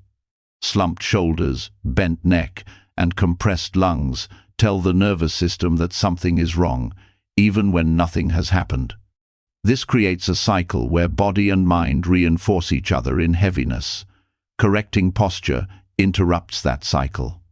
When the body straightens, breath deepens, energy rises, and the mind feels clearer. It is not magic, it is physiology. The body informs the brain, and the brain informs the body, in a continuous loop. Finding refuge in posture also shapes how you meet the world. Others sense the way you hold yourself before you speak a word. Upright posture radiates presence without aggression, confidence without arrogance. It invites respect without demanding it. This is not about impressing others, but about carrying yourself in a way that reflects your inner steadiness. The world often responds differently to someone who stands grounded, and this in turn reinforces your own calm. Daily practice of posture builds awareness of subtle tensions.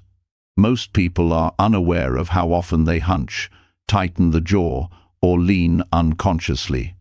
By training attention to posture, you notice these habits and release them.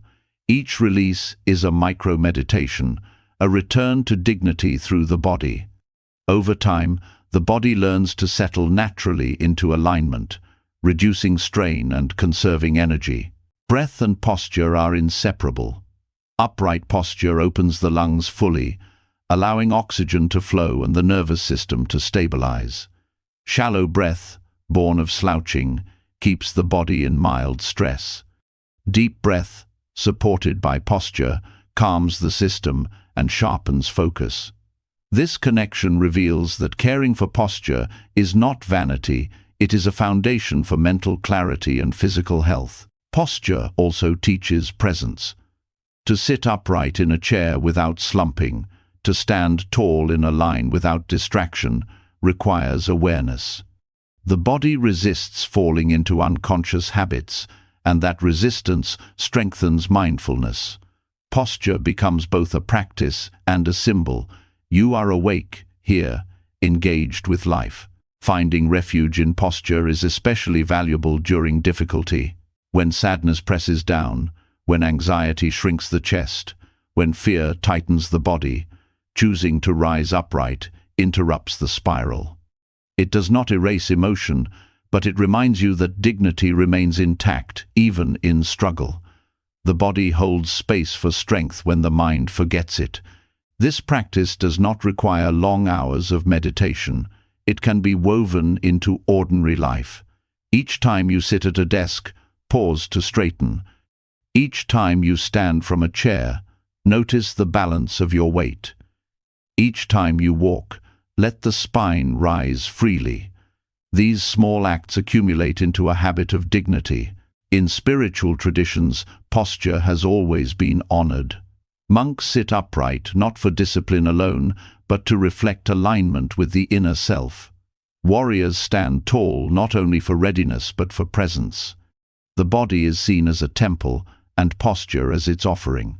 When you adopt this habit, you join a lineage of countless practitioners who understood that peace is carried not only in the mind, but in the form you inhabit. Posture also influences thought. Studies show that upright posture increases confidence, improves memory, and reduces stress. The body's shape literally alters the brain's chemistry and patterns. By claiming uprightness, you train the mind to mirror strength. The act of standing tall becomes a daily affirmation, wordless yet powerful. Children benefit deeply when taught this practice. Upright posture helps them focus in school, breathe fully, and carry self-respect. Adults who model it teach without words, showing that dignity is not about possessions or status, but about how you hold yourself in every moment. Finding refuge in posture also nurtures humility. Uprightness is not puffed-up pride. It is balanced, open, receptive. The chest is lifted, but not to dominate. The back is straight, but not rigid.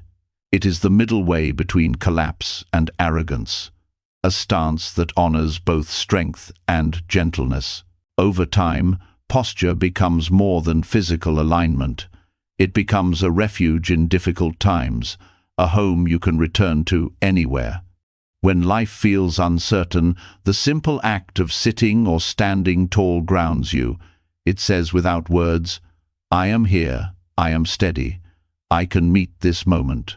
This habit integrates easily with other practices. Silence feels deeper when the body rests in dignity. Walking meditation feels steadier when the spine is aligned. Even bowing inwardly gains depth when performed from an upright stance. Posture connects all practices, weaving them into a whole. To find refuge in posture is to discover that peace is not hidden in distant places. It is here, in the way you hold your body, in the way you carry yourself through ordinary days. With each upright breath, you return to dignity.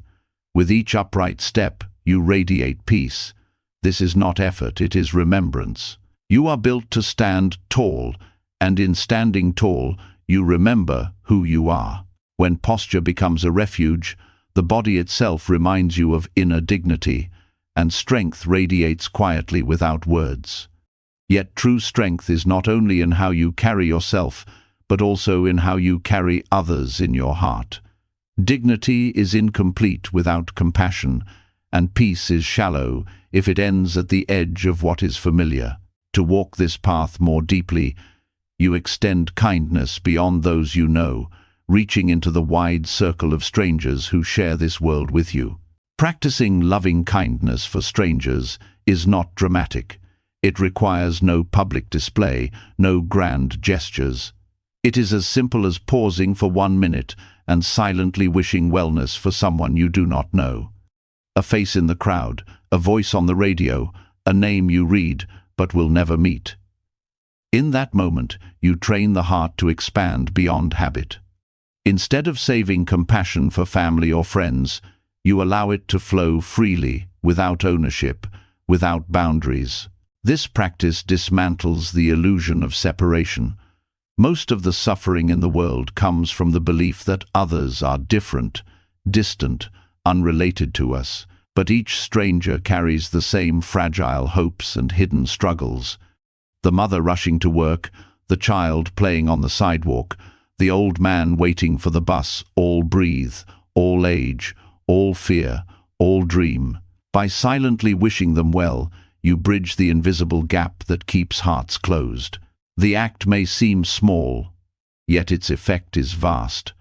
A minute of silent goodwill softens the mind, loosens judgment, and creates a subtle warmth that lingers.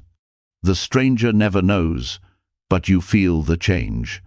Harsh thoughts fade, resentment weakens, and gratitude grows. The heart trained in this way is less likely to harden in daily life. This habit also heals the loneliness that many carry. By sending kindness outward, you remind yourself that you are part of a larger web of life. Compassion does not require personal connection to be real.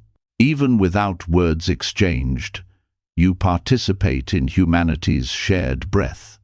This sense of belonging brings comfort, especially in moments when you feel isolated. The practice builds patience. Strangers often trigger irritation. Someone cuts in traffic, slows a line, speaks too loudly. Normally, the mind leaps to judgment. But when you train yourself to wish wellness for strangers, even these moments transform. The driver becomes a fellow human with unseen burdens. The slow line becomes an opportunity to extend goodwill. The loud voice becomes a reminder of shared imperfection. Irritation lessens, replaced by quiet empathy. There is also humility in this practice. To wish wellness for strangers is to admit you do not know their stories, yet you honor them anyway. You release the need to judge worthiness. Kindness is offered not because someone earned it, but because kindness itself is your chosen response. This humility strengthens the habit of compassion until it flows naturally, without calculation. A single minute daily is enough to begin reshaping the mind. The choice of stranger does not matter. It may be the first person you see in the morning, a passerby during a walk, or even someone whose face you recall from memory. What matters is sincerity. Even a brief, genuine wish, "May you be safe, may you be free from suffering," plants a seed. Over time, these seeds accumulate, and the heart becomes a field of compassion. The benefits extend inward as well. Studies have shown that practicing loving-kindness meditation increases positive emotions, reduces stress, and improves resilience. But beyond science, the lived experience is simple. The heart feels lighter. Anger dissolves more easily. Forgiveness arises more quickly, and joy grows less dependent on circumstances. Compassion for strangers becomes compassion for yourself, because you cannot open the heart outward without also softening it inward. This practice can also prevent despair. In a world often filled with conflict, injustice, and cruelty, it is easy to feel powerless. But wishing wellness for strangers is a reminder that compassion is still within your reach. You may not fix every problem, but you can refuse to add to the hardness. Each silent wish becomes a quiet act of resistance against cynicism. The habit strengthens gratitude too. When you wish wellness for someone carrying visible burdens, you become more aware of the blessings in your own life. When you see someone enjoying a moment of happiness, your heart learns to celebrate with them instead of comparing. Compassion for strangers transforms envy into joy and judgment into understanding. In families, this practice expands perspective. Parents who silently send goodwill to other children develop deeper patience with their own. Partners who extend compassion to strangers learn to treat each other with more gentleness. The ripple is subtle but powerful. What begins as an inward habit reshapes outward relationships. Over time, you begin to notice strangers differently. Instead of faces in a blur, they appear as unique lives, each valuable. The world becomes less hostile, less cold. Even in crowded streets or busy airports, you feel surrounded not by obstacles, but by fellow travelers on the same uncertain road. This shift alone changes how you move through life. Compassion for strangers also strengthens courage. When kindness flows beyond what is familiar, fear of others weakens. The unknown no longer feels threatening. You meet difference with openness rather than suspicion. This courage is quiet but steady. It allows you to step into diverse spaces without shrinking, because the heart has already practiced meeting strangers with goodwill. The practice does not require perfect mood or ideal setting. Even on days when you feel tired or discouraged, the act of sending a simple wish outward can soften your own heaviness. Sometimes the compassion you offer becomes the compassion you need. This reciprocity is not forced. It arises naturally when the heart learns to open. Finding 1 minute daily may seem insignificant, but over weeks and months, the effect accumulates. Compassion becomes less of a choice and more of a reflex. Judgment still arises, but it passes more quickly. Irritation still sparks, but it is cooled by empathy. You begin to live in a field of goodwill that touches every encounter, known or unknown. Practicing loving kindness for strangers is one of the simplest yet most profound habits. It requires no special tools, no external approval, no recognition. Yet it changes how you see yourself, how you see others, and how you see the world. By dedicating even a minute a day to silently wishing wellness for those beyond your circle, you expand the heart until compassion becomes limitless. And when compassion becomes limitless, peace is no longer fragile, it is unshakable. Extending kindness to strangers opens the heart beyond the limits of what is familiar. But even as compassion grows, daily life still tests us with constant interruptions, sounds that tug at our attention and stir irritation. Noise often feels like an enemy, yet sound itself is not the problem. It is the way the mind resists it, labeling it as disturbance, that causes unrest. When you shift perspective, every sound becomes a teacher. Instead of fighting noise, you can receive it as a bell of mindfulness, a reminder to return to the breath, to return to yourself. The world is filled with sound, and most of it arrives uninvited. Car horns cut through traffic, phones demand attention with sharp rings, doors slam, dogs bark, neighbors shout. These are usually seen as intrusions, pulling you out of peace. But if each sound is treated as a bell, then nothing interrupts. Practice, everything, deepens it. A bell calls you back, not away.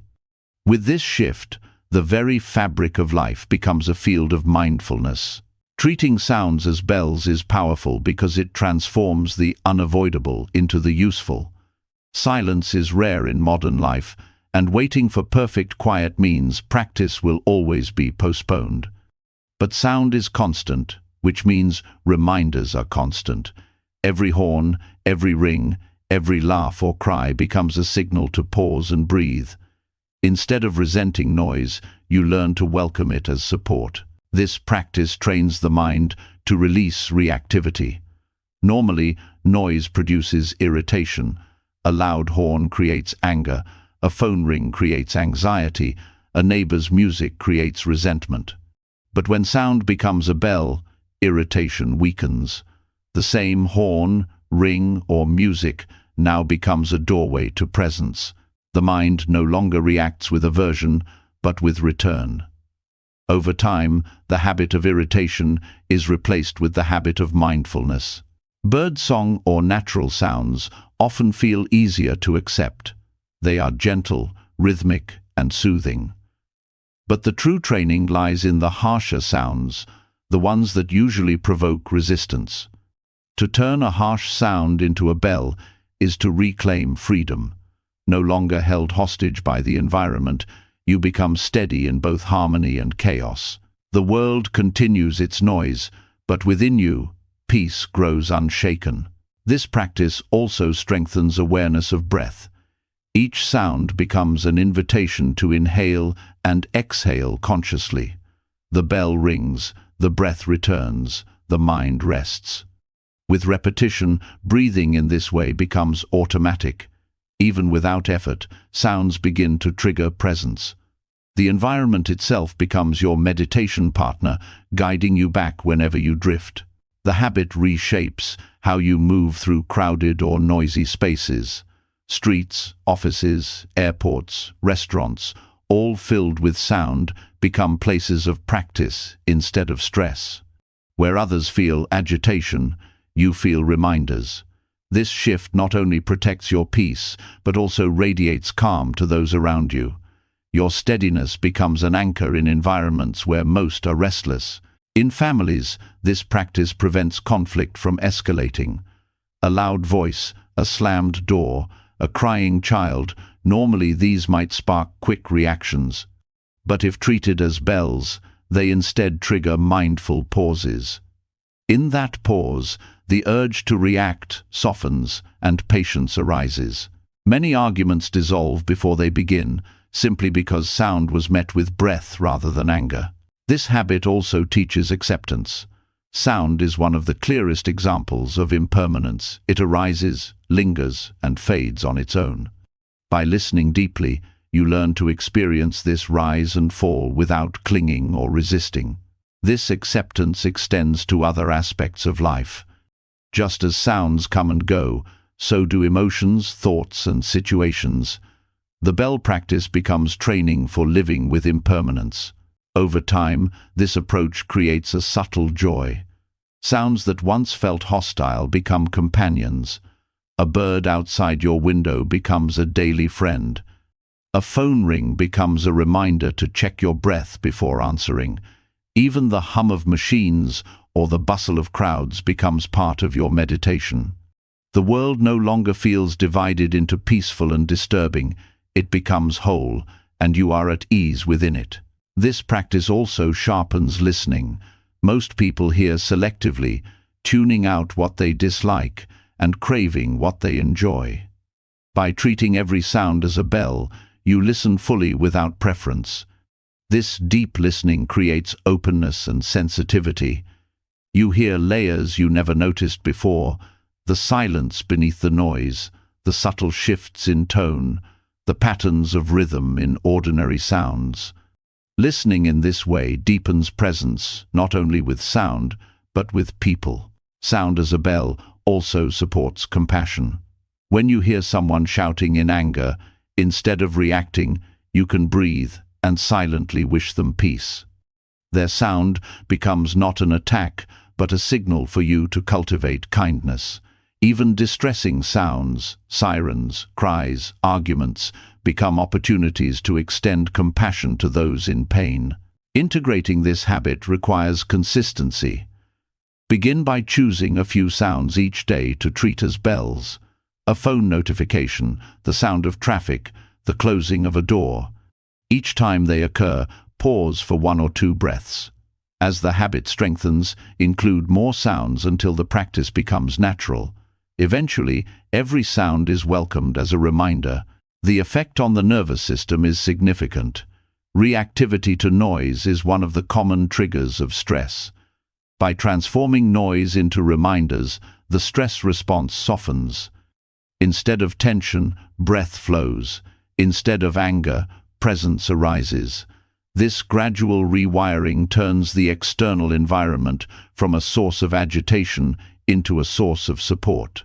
Over weeks and months, the mind itself grows quieter, even though the world remains noisy. You no longer need silence to feel calm, because calm is carried within. Sound no longer dictates your state of mind, you dictate how sound is received. This is true freedom. To remain peaceful not because the world is quiet, but because you are steady. Treating every sound as a bell of mindfulness reveals that life is always speaking to you, always calling you back. The horn, the ring, the birdsong are not interruptions, they are invitations. Each one asks the same question: will you return to the present, or will you resist? By choosing return again and again, you discover that peace is not elsewhere. It is here, carried on every wave of sound, waiting for you to listen. When every sound becomes a bell of mindfulness, the world itself feels like a teacher, calling you back to presence again and again. Yet presence deepens further when you bring the body into contact with the ground. Sounds guide the mind to awareness, but the earth grounds the whole being, reminding you where you belong.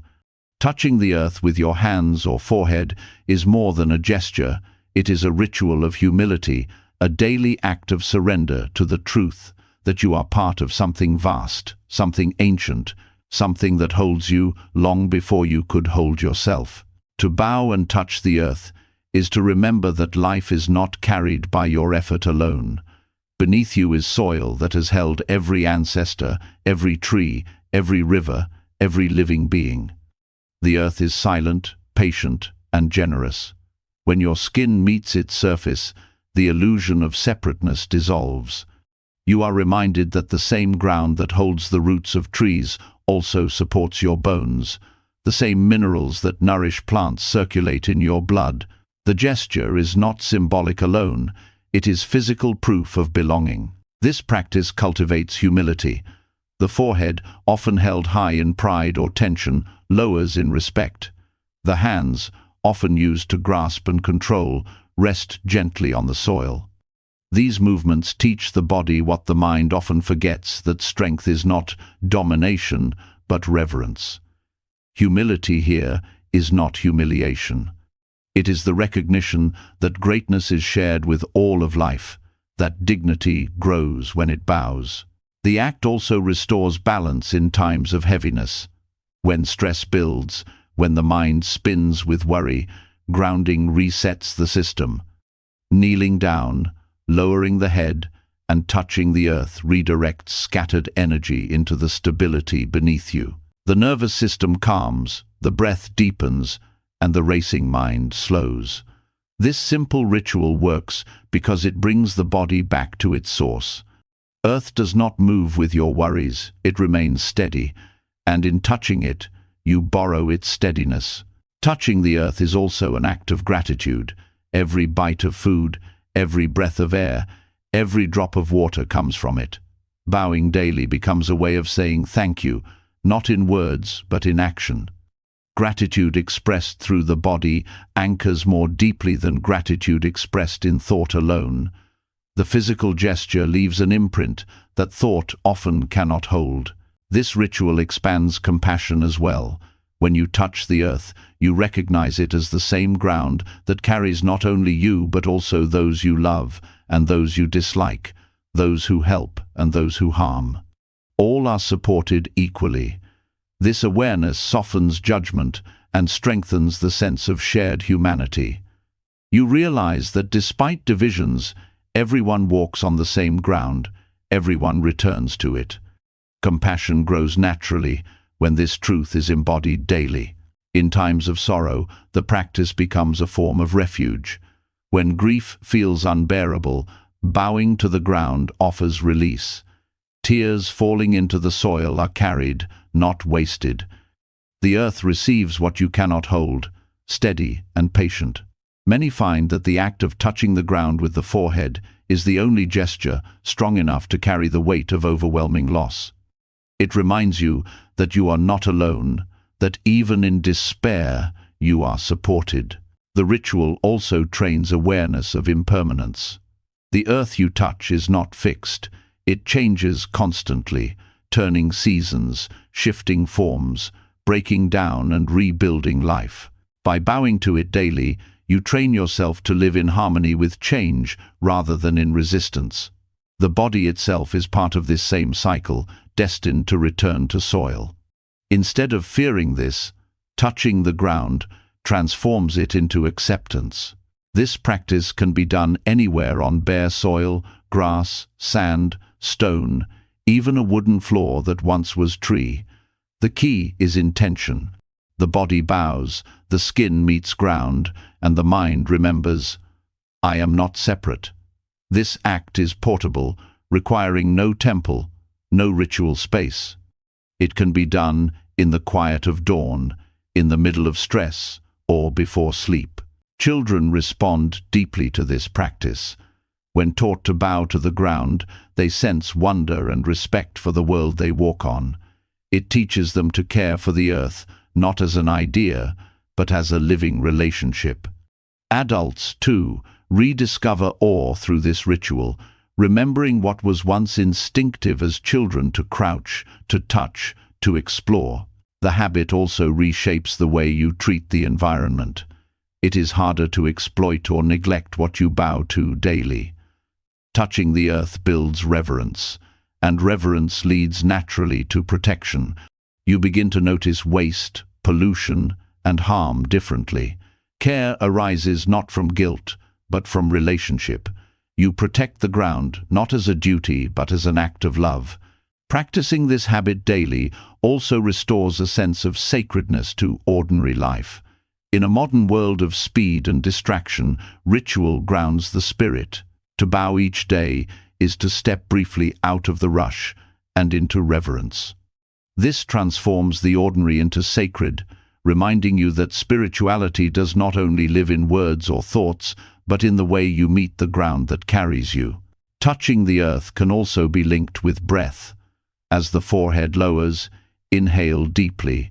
As the hands rest, exhale fully. This synchrony of breath and gesture creates a rhythm of surrender. Each breath becomes an offering, each exhale a release of tension into the soil.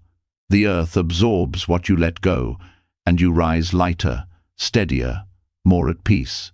The practice also nourishes courage. Bowing does not mean weakness. It requires strength to lower yourself willingly, to set aside ego and pride. Each time you bow, you affirm that humility is not defeat, but freedom. Courage grows from this freedom, because the one who bows to the earth fears no loss of dignity. Dignity is already secure in reverence. Over time, the ritual becomes a reminder that home is not only a building or a place, but the ground itself. Wherever you go, touching the earth reconnects you. In unfamiliar spaces, in stressful times, in moments of uncertainty, the ground remains the same support.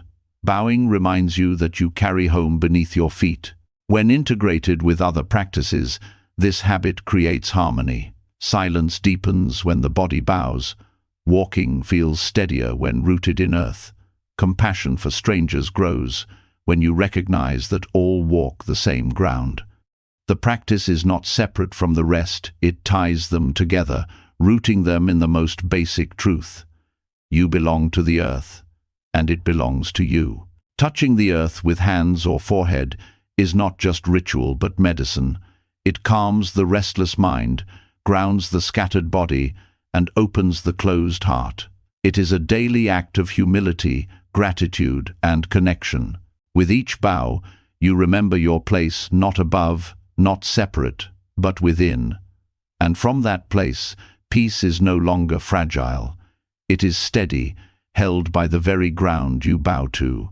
Touching the earth restores the body and heart to their place of belonging.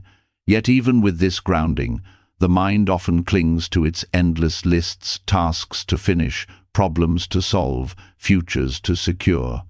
The modern habit is to measure worth by productivity, to equate rest with laziness, and to confuse busyness with meaning. But there is another way. The habit of non-doing invites you to step out of the cycle, if only for a few minutes, and rest in being itself. No agenda, no fixing, no striving, just returning to the simple truth that peace is not something to earn, but something already present beneath the noise. Non-doing is not the same as distraction. It is not collapsing into a screen, drifting through chatter, or numbing yourself with entertainment. It is deliberate, conscious stillness.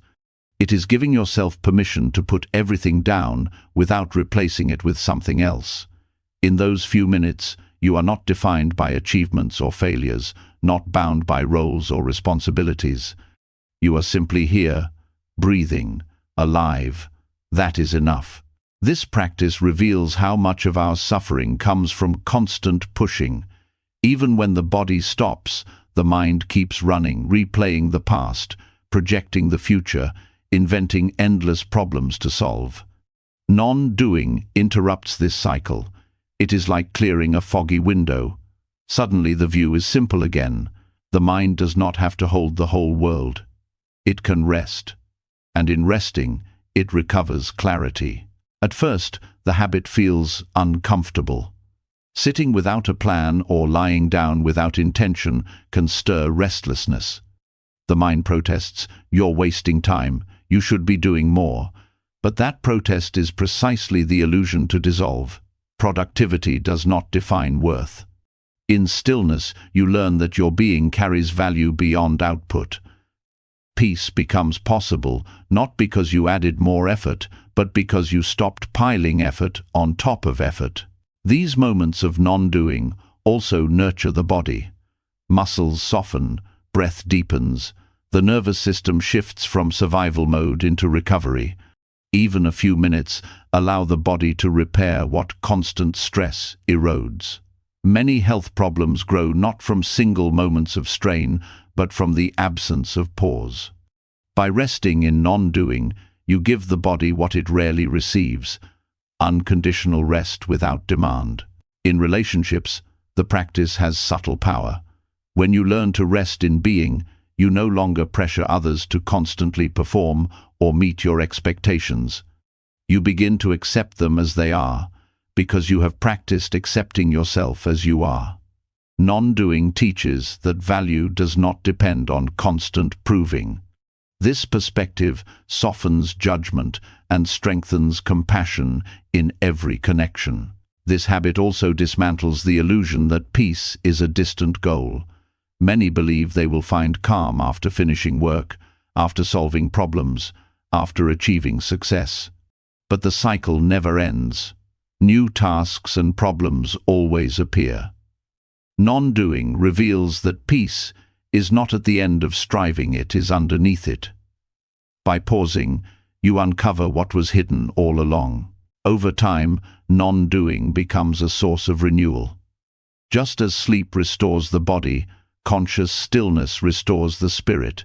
It is different from sleep because you remain awake, aware, and present. This awareness transforms rest into practice. The few minutes of non-doing during the day make every other hour more steady, more balanced, more alive. The practice also helps dissolve the fear of emptiness. Many avoid stillness because they fear what will arise when activity stops. But facing that silence shows it is not empty, it is full. Full of breath, full of life, full of presence. In non-doing, you discover that silence itself holds you, that you do not need constant distraction to feel alive. Practical integration is simple. You can sit upright, lie on the floor, or even pause during a walk. Close your eyes or keep them soft. Drop the need to accomplish, even the need to meditate correctly. Allow thoughts to come and go without following them. Return gently to breath or body when pulled away. 2 or 3 minutes are enough to begin. What matters is not length but sincerity. The mind gradually learns that it does not have to chase every thought. This is freedom. Instead of being dragged by every demand, you realize you can stop, breathe, and simply be. The more often you practice, the easier it becomes to rest in being, even in the middle of activity. Non-doing is not only for quiet spaces, it becomes a refuge carried within you. Non-doing also nurtures creativity. Many insights appear not during forced thinking, but during pauses when the mind relaxes. By stepping away from constant effort, the subconscious reveals connections and solutions that strain had hidden. Stillness gives space for newness to emerge. The habit of non-doing is not a waste of time, it is fertile ground for inspiration. This practice also teaches humility. By pausing, you admit that the world does not collapse if you stop for a moment. Life continues, and peace is not dependent on your constant control. This humility is liberating. It releases the illusion that you must hold everything together. In letting go, you discover that life carries you even when you are still. Over weeks and months, the habit reshapes identity. Instead of being someone defined only by doing, you become someone rooted in being. Your worth no longer rises and falls with productivity. You remain steady in success and failure alike, because beneath both lies the same ground of presence. That steadiness is unshakable, because it does not depend on conditions. A few minutes of non-doing daily are enough to change the whole rhythm of life. Stress loosens, clarity grows, relationships soften, gratitude deepens. You discover that rest is not indulgence but necessity, not weakness but strength. By resting deliberately, you uncover peace that was always waiting, hidden beneath the noise of endless striving. The habit of non-doing is one of the simplest yet most radical practices. It asks nothing but sincerity, no tools but attention, no time but a few minutes. Yet it dissolves illusions that years of striving could not touch. In this stillness you remember, you are not what you achieve, you are not what you fix, you are not what you prove. You are life itself, breathing, resting, being, and that is enough. When the body learns to rest in non-doing, peace reveals itself without effort. Yet stillness alone does not answer the mind's hunger for meaning. Life continually places before us puzzles that do not resolve neatly, contradictions, misunderstandings, moments that feel too strange to explain. The usual habit is to force closure, to label events quickly, to turn uncertainty into tidy conclusions. But there is another way, journaling in koan form. Instead of solving life's riddles, you record them and allow their paradox to work on you, stretching patience, loosening control, and opening space for deeper wisdom. A koan, in Zen tradition, is a question or statement that cannot be grasped by ordinary logic. It is not meant to be solved in the conventional sense, but to awaken a new way of seeing. When you journal in koan form, you turn daily life into this kind of practice. You write down an event exactly as it is, without judgment, without solution. Perhaps a friend spoke with warmth, but later withdrew coldly. Perhaps a task you worked hard on failed, while an effortless gesture brought success. Perhaps a stranger smiled at you in a way that lingered with no reason. Instead of explaining these moments, you capture them as they are, raw and unresolved. This habit trains you to accept not knowing. The mind craves certainty. It fears open-endedness. But life itself is rarely clear-cut. By writing puzzling events without forcing answers, you cultivate the strength to sit with ambiguity. Patience deepens because you learn that not every question needs immediate resolution. Openness grows because you stop narrowing reality to fit your expectations. Journaling in this way also frees you from the trap of constant interpretation. Much suffering arises not from events themselves, but from the stories we attach to them. A silence becomes rejection, a delay becomes failure, a contradiction becomes threat. When you journal in koan form, you resist these stories. You let the event stand naked, without decoration. This practice shows you how much peace comes from simply allowing life to be confusing without turning it into catastrophe. The act of writing itself anchors the process. Putting pen to paper slows the rush of thought. It creates space between the experience and your reaction. You see the event as an observer rather than being consumed by it. This distance is not detachment in the sense of coldness, it is clarity, the ability to notice without drowning. Koan journaling also trains humility. When you collect unsolved experiences, you admit you do not know everything, and that is acceptable. This humility softens arrogance and deepens connection. You realize others, too, are navigating contradictions they cannot resolve.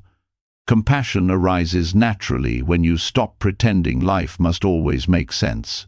This practice also nourishes creativity. Paradox invites the mind to stretch beyond its usual patterns. When you hold unresolved questions without forcing answers, new insights often appear unexpectedly. They do not come from effort, but from the mind's deeper layers, which work quietly when given space.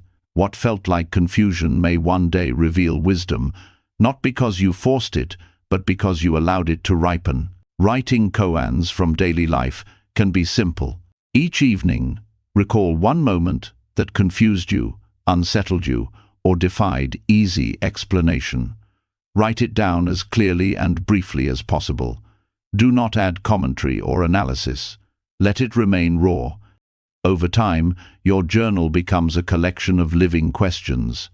Reading them later, you may find some still unresolved, others quietly transformed. The point is not resolution but relationship. You learn to walk with questions as companions rather than enemies. This habit also trains resilience in the face of uncertainty.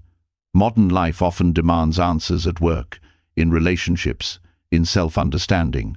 Not knowing is seen as weakness. But journaling in koan form reframes not knowing as strength. It teaches that uncertainty is fertile ground, not a void. When life surprises you, instead of panicking, you recognize the familiar territory of paradox. You are already practiced in holding contradictions without collapse. Koan journaling also changes the way you remember your life. Instead of keeping a record of only clear achievements and failures, you preserve the mystery. Your personal story becomes less about linear progress and more about depth. This creates a richer relationship with your own past. You see it not as a straight line, but as a tapestry woven of clarity and confusion, both meaningful. The practice deepens spiritual understanding as well. Many traditions teach that truth cannot always be grasped directly. It must be approached through paradox, through surrender of ordinary logic. Journaling in koan form becomes a way of embodying this teaching daily.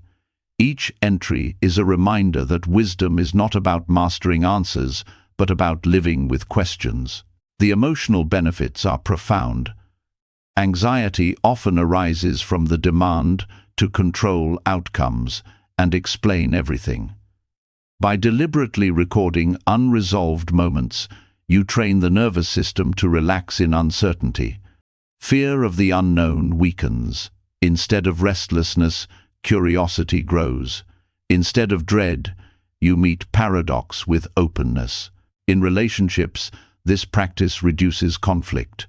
Much of human tension comes from trying to force others into clarity, demanding explanations, insisting on consistency.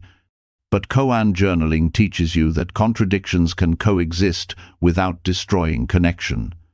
You become more patient with others' complexity, less insistent on tidy answers. This patience itself strengthens bonds. Over time, the journal becomes a mirror of growth. Early entries may be filled with irritation or confusion. Later ones carry more space, more acceptance. You begin to see that paradox itself is not a flaw but a feature of reality. The practice does not eliminate life's mysteries, it transforms your relationship with them. This habit also cultivates joy. When you stop demanding that life always makes sense, you discover beauty in its unpredictability. The odd glance, the chance encounter, the surprising twist, these become sources of wonder rather than frustration. Journaling in koan form preserves this wonder, reminding you that life is richer when not confined to rigid explanations. Practiced daily, even briefly, this habit reshapes the inner landscape. The mind softens, patience deepens, curiosity grows, humility flourishes. Life stops feeling like a puzzle to be solved and starts feeling like a mystery to be lived. And in that shift, peace arises naturally not from answers, but from openness. Koan journaling is not about clever writing, it is about honesty. A raw event, recorded simply, without judgment, is enough. Over months and years, this practice builds a library of living paradoxes. each one a teacher in its own way. Together, they form a record not of solved problems, but of deepened wisdom. To write one puzzling event daily without solving it is to bow to life's complexity. It is to say, I do not need to control every outcome. I do not need to explain every contradiction. I can live in mystery and still be whole. This truth, lived daily, dissolves restlessness and reveals a peace beyond logic. And from that peace, patience and openness flow into every part of life. Holding paradoxes in your journal without rushing to solve them teaches the heart patience and openness. Yet there is another challenge. The mind often resists finding joy not only in your own blessings, but in the success of others. Where there should be warmth, envy sometimes creeps in.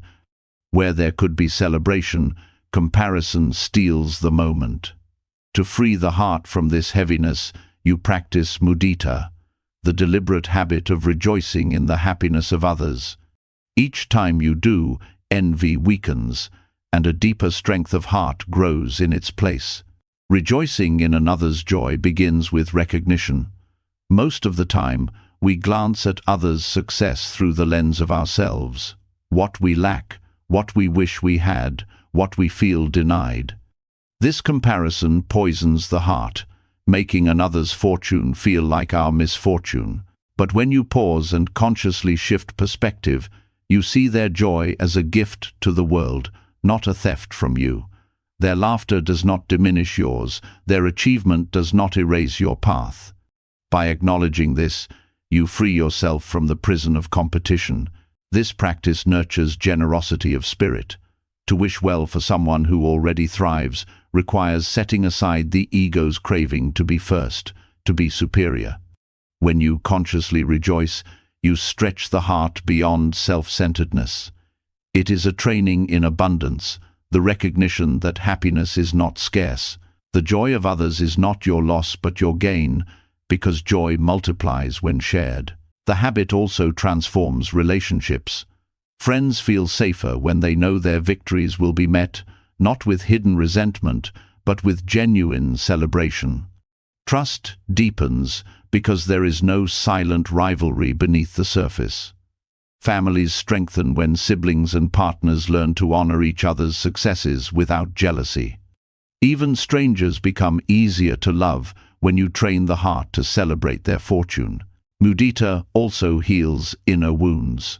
Envy corrodes from within, leaving bitterness and dissatisfaction. But each time you practice rejoicing, you dissolve some of this poison. The heart feels lighter, the mind clearer. Instead of resenting what you do not have, you participate in the happiness that already exists around you. Life feels fuller, not because you gained more, but because you learned to share in what is already present. This practice builds resilience against the culture of comparison. Social media and constant exposure to curated lives tempt the mind to measure itself against endless standards. Without discipline, envy grows naturally in such an environment. But mudita provides an antidote.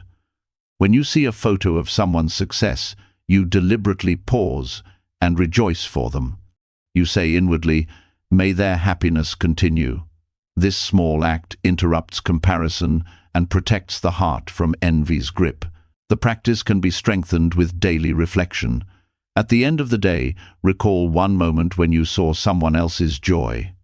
It might have been small, a child laughing, a colleague receiving recognition, a stranger enjoying a meal. Instead of moving past it, dwell on it. Write it down or silently give thanks for it. In this way, you train the mind to notice joy not only in yourself, but everywhere. Mudita also supports humility. To rejoice in another's happiness means you are willing to accept that the spotlight need not always fall on you. You learn to step aside gracefully and allow others to shine. This humility is not weakness but wisdom. It shows that your worth is not diminished by another's success, and that true strength is found in generosity of heart. There is also a deep connection between mudita and gratitude. When you celebrate the blessings of others, you naturally become more aware of your own. The mind shifts from scarcity to abundance, from lack to fullness. Gratitude grows not by hoarding, but by sharing. You find yourself more content, less restless, because you see happiness everywhere, not just within. Practicing joy in others' joy also nourishes compassion. You begin to see that everyone deserves happiness, that every moment of joy is precious in a world so often filled with suffering. By celebrating others, you affirm this truth. Compassion and mudita strengthen each other. Compassion softens when others suffer. Mudita uplifts when others thrive.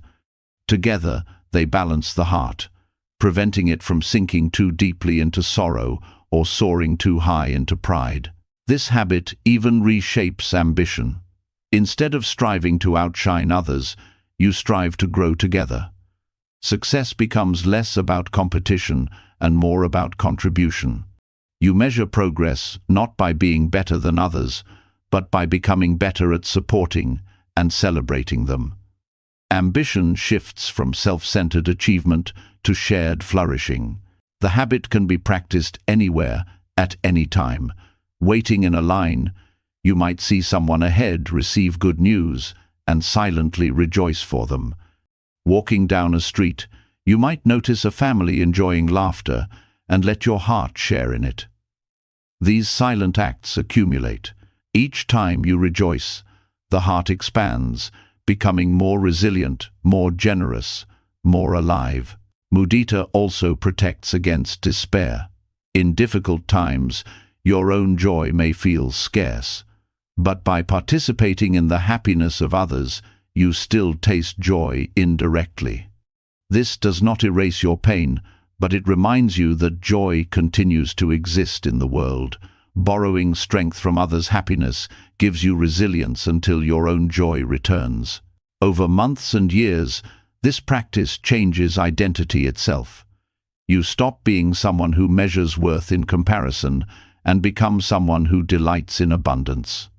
The heart grows strong, not by guarding against others' success, but by opening to it. The world feels less hostile, less competitive, because you no longer see others as rivals, but as sources of joy. Each day, even a single minute of mudita is enough to begin. The act is simple, but its effect is vast. With practice, envy weakens, bitterness fades, gratitude deepens, and compassion expands. Joy multiplies not by waiting for life to give you more, but by learning to rejoice in what is already given to others. To practice joy in others' joy is to free the heart from scarcity. It is to discover that peace and happiness grow not by holding, but by sharing. And when this becomes habit, the heart becomes strong enough to rejoice not only in your own blessings, but in the blessings of the whole world. That is true abundance. Rejoicing in the happiness of others softens the heart and teaches it to expand beyond comparison. Yet compassion and joy, though vast, still require grounding in the most ordinary acts of living. Nothing is more ordinary and yet more essential than drinking water. We reach for it without thought, rushing past the miracle it holds. To pause before sipping and see water, not only as personal relief, but as the sustenance of all life, is to turn a simple act into meditation. This habit transforms survival into reverence, routine into awareness, and each sip into a reminder of interconnectedness. Water is not merely liquid, it is continuity. It has cycled through clouds, rivers, soil, and veins for billions of years. The same molecules that quench your thirst may once have flowed through ancient forests, oceans, or even the bodies of ancestors. To drink with mindfulness is to recognize this continuity and to feel yourself not separate, but part of a living system that stretches far beyond the self. This awareness nurtures humility. You no longer see the glass of water as yours alone, but as a gift shared across time and space. The pause before drinking is crucial.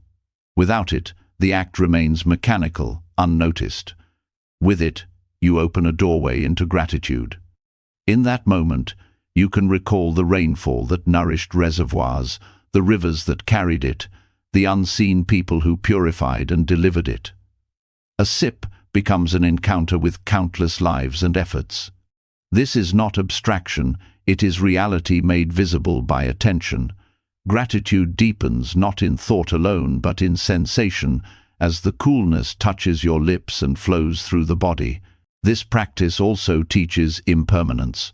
Water never stays still, it moves, evaporates, transforms. By drinking with awareness, you embody this truth. What enters your body today will leave tomorrow, to return again in another form. The sip itself is a lesson in flow. Clinging to permanence dissolves when you see that even the water sustaining you cannot be held forever. This recognition softens the fear of change and helps you trust the rhythm of life. Drinking water as meditation strengthens presence. The mind often wanders during ordinary tasks, chasing worries or replaying memories. By focusing fully on the sip, you train the mind to rest in now. The temperature, the texture, the sensation of swallowing all become anchors to the present. Each sip becomes as sacred as a bell calling you back to yourself. Over time, this habit extends beyond water to other routines, turning the ordinary into continuous practice. This habit also reshapes the relationship with the body. Instead of treating thirst as annoyance, you meet it as communication. The body asks, and you respond with care. Drinking with awareness honors this relationship, reminding you that the body is not an obstacle to peace, but its vessel. By respecting it through mindful nourishment, you align inner and outer life. The practice naturally leads to compassion. As you pause before drinking, you may recall that countless beings struggle for the same water. In many places, access is scarce, and people walk miles for a fraction of what you take for granted. This awareness is not meant to burden, but to awaken generosity. Gratitude for what you have can inspire care for those who lack, creating a bridge between mindfulness and action. Water meditation also connects you to the natural world. When you sip slowly, you taste the rain, the rivers, the oceans condensed into clouds. You remember that every tree, every animal, every insect relies on this same substance. Life itself is woven through water. By drinking with reverence, you remind yourself that harming the earth is harming your own veins, because the cycle is one. This recognition fosters responsibility for the environment, not as theory but as lived experience. Over time, this practice transforms scarcity into abundance. You no longer need extravagant rituals to feel reverence, because the act of drinking water itself becomes sacred. Each sip carries richness when met with awareness. This abundance is not external but internal peace that grows from seeing life's gifts clearly. Practicing this habit daily is simple. Before each sip, pause for a breath. Inhale awareness of where the water has come from. Exhale gratitude for its presence. Then drink slowly, feeling it move through you.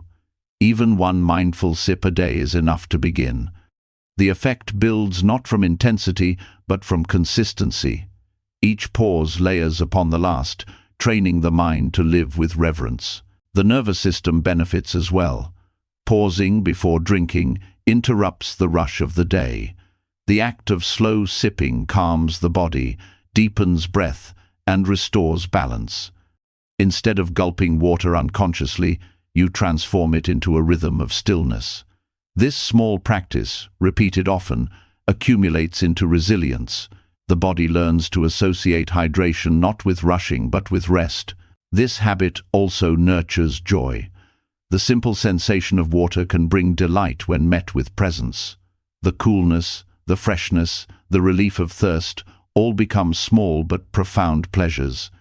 Joy arises not from extraordinary experiences but from rediscovering the beauty of the ordinary. By drinking with awareness, you train yourself to see joy everywhere. In relationships, this practice radiates outward. When you cultivate gratitude for the simplest necessities, you become more patient with others. Irritation weakens because your perspective shifts from entitlement to appreciation. Conversations soften, conflicts ease, and compassion becomes easier to sustain. The inner peace built from mindful drinking flows into the way you treat people. The practice also protects against restlessness. When life feels overwhelming, pausing to drink water with awareness becomes a reset. It reminds you that survival is already supported, that in this moment you are sustained. This interrupts the spiral of anxiety and restores perspective. The act itself becomes a grounding ritual, like touching the earth with your lips instead of your hands. Over months and years, this habit deepens into wisdom. You begin to see that life is not separate from practice, it is practice. Every sip, every breath, every step becomes a chance to awaken. Water, the simplest of gifts, becomes your teacher, showing you gratitude, impermanence, presence, compassion, and joy. To drink water as meditation is to reclaim the sacredness of life hidden in plain sight. It is to remember that peace is uncovered not by adding more, but by meeting what already exists with awareness. Each sip says, "Life flows, life sustains, life connects us all." And when you live with this truth daily, reverence is no longer an occasional feeling, it becomes the way you move through the world. Sipping water with awareness teaches you that life's simplest acts can carry depth when met with reverence. But the same mind that can pause with gratitude often clutters itself again by nightfall. Thoughts pile up, unfinished conversations, small regrets, lingering doubts, and endless lists of what still needs to be done. This accumulation weighs heavier than the tasks themselves, turning rest into struggle. To free the mind, you must learn to release deliberately. Letting go rituals at the end of each day offer this release, teaching the mind that it is safe to put burdens down and trust in rest. Mental clutter builds quietly. A single worry may feel light, but added to dozens of others, it becomes noise that never stops. The mind replays mistakes, invents scenarios, and resists stillness. Without release, sleep becomes shallow, focus weakens, and peace slips away. Letting go rituals interrupt this cycle by giving the mind a symbolic action to mark the transition from carrying to resting. Just as the body washes away dirt in water, the mind learns to wash away its residue. Visualization is one of the most effective tools. At the end of the day, sit quietly and bring to mind the worries you are holding. Picture them as tangible forms, stones, leaves, or written words. Then place them into an element, water, fire, wind, or earth. Watch them dissolve, burn, scatter, or bury. The mind responds to symbols as deeply as it responds to logic. When you see your burdens disappear in imagery, the nervous system begins to release its grip. Water rituals are gentle. You may visualize worries dissolving like ink into a stream, carried away until only clarity remains. This symbolizes flow, reminding you that life moves forward whether you cling or not. Fire rituals are stronger. You may picture your anxieties as paper burning to ash, consumed until nothing remains. This symbolizes transformation, showing you that what once felt heavy can become light. Both forms teach release, each suited to different temperaments. These rituals also strengthen boundaries between day and night. Many people carry work into sleep, conversations into dreams, stress into rest. By creating a nightly act of release, you mark a clear ending. The mind learns that once the ritual is done, the day is closed. This boundary preserves the quality of rest and allows you to wake with renewed clarity. The practice is not avoidance. You are not pretending challenges do not exist. You are teaching the mind to distinguish between what needs attention now and what can wait until tomorrow. This distinction is crucial. Without it, The mind believes it must carry everything at once, never allowing rest. With it, you learn that release is not abandonment, but wisdom, knowing when to hold and when to let go. Physical gestures can strengthen the ritual. Writing down worries on paper and then tearing or burning them provides a concrete act of release. Placing a stone in a bowl of water to represent a burden being set down, or blowing out a candle as a signal that the day's wait is finished, engages the body alongside the mind. These gestures deepen the impression, making the release more real. The habit also trains humility. Letting go means admitting you cannot control everything, that life is larger than your grip. This humility is liberating. It frees you from the exhausting demand to solve every problem before sleep. You learn to trust that rest itself is part of the solution. That clarity often comes not from holding tighter, but from stepping back. Over time, these rituals reduce chronic stress. The nervous system adapts to the pattern of nightly release. Muscles soften, breath deepens, and sleep grows more restorative. You wake clearer, less burdened by leftover tension. The cumulative effect is powerful not from one dramatic ritual, but from consistent small acts of letting go. This practice also reshapes your relationship with mistakes. Instead of replaying errors endlessly, you learn to acknowledge them, reflect, and then release. The ritual becomes a teacher of forgiveness, both for yourself and for others. Each night you let go, you affirm that clinging to resentment or regret does not heal it, only extends suffering. In relationships, this habit prevents unresolved frustrations from hardening overnight. By releasing before sleep, you reduce the chance of carrying bitterness into the next day.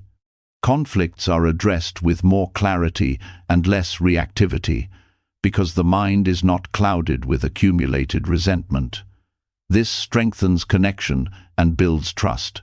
Letting go rituals also cultivate gratitude. When you release clutter, what remains is often a clearer view of blessings. The mind, freed from noise, notices small joys, the kindness of a word, the comfort of a meal, the warmth of a home. Gratitude arises naturally when space is created for it. These rituals do not have to be long. Even 5 minutes of visualization or symbolic gesture can shift the entire tone of rest. What matters is sincerity and consistency. By repeating the ritual each night, you train the mind in a new habit, releasing instead of clinging. Over weeks and months, this becomes second nature. The practice also teaches impermanence. Every worry you release reminds you that no thought is fixed, no emotion eternal. Just as water carries leaves away, life carries moments forward. This awareness reduces fear because you no longer believe your current burden defines you forever. You learn that release is always possible. Letting go rituals are also acts of compassion toward yourself. They recognize that the human mind is not built to carry infinite weight. By giving yourself permission to set burdens down, you treat yourself with kindness. This compassion strengthens resilience, making you better able to face challenges when they truly need attention. Over the long term, this habit changes your relationship with control. You discover that peace does not come from solving everything, but from releasing what cannot be solved now. Control is no longer obsession, it becomes discernment. You hold what is useful, release what is not, and trust the rhythm of life to carry you. Reducing mental clutter through nightly letting go rituals is not just about sleep, it is about freedom. It is about teaching the mind that peace is always available when you stop carrying what does not belong to the present. Each ritual becomes a small death of worry and a small birth of calm.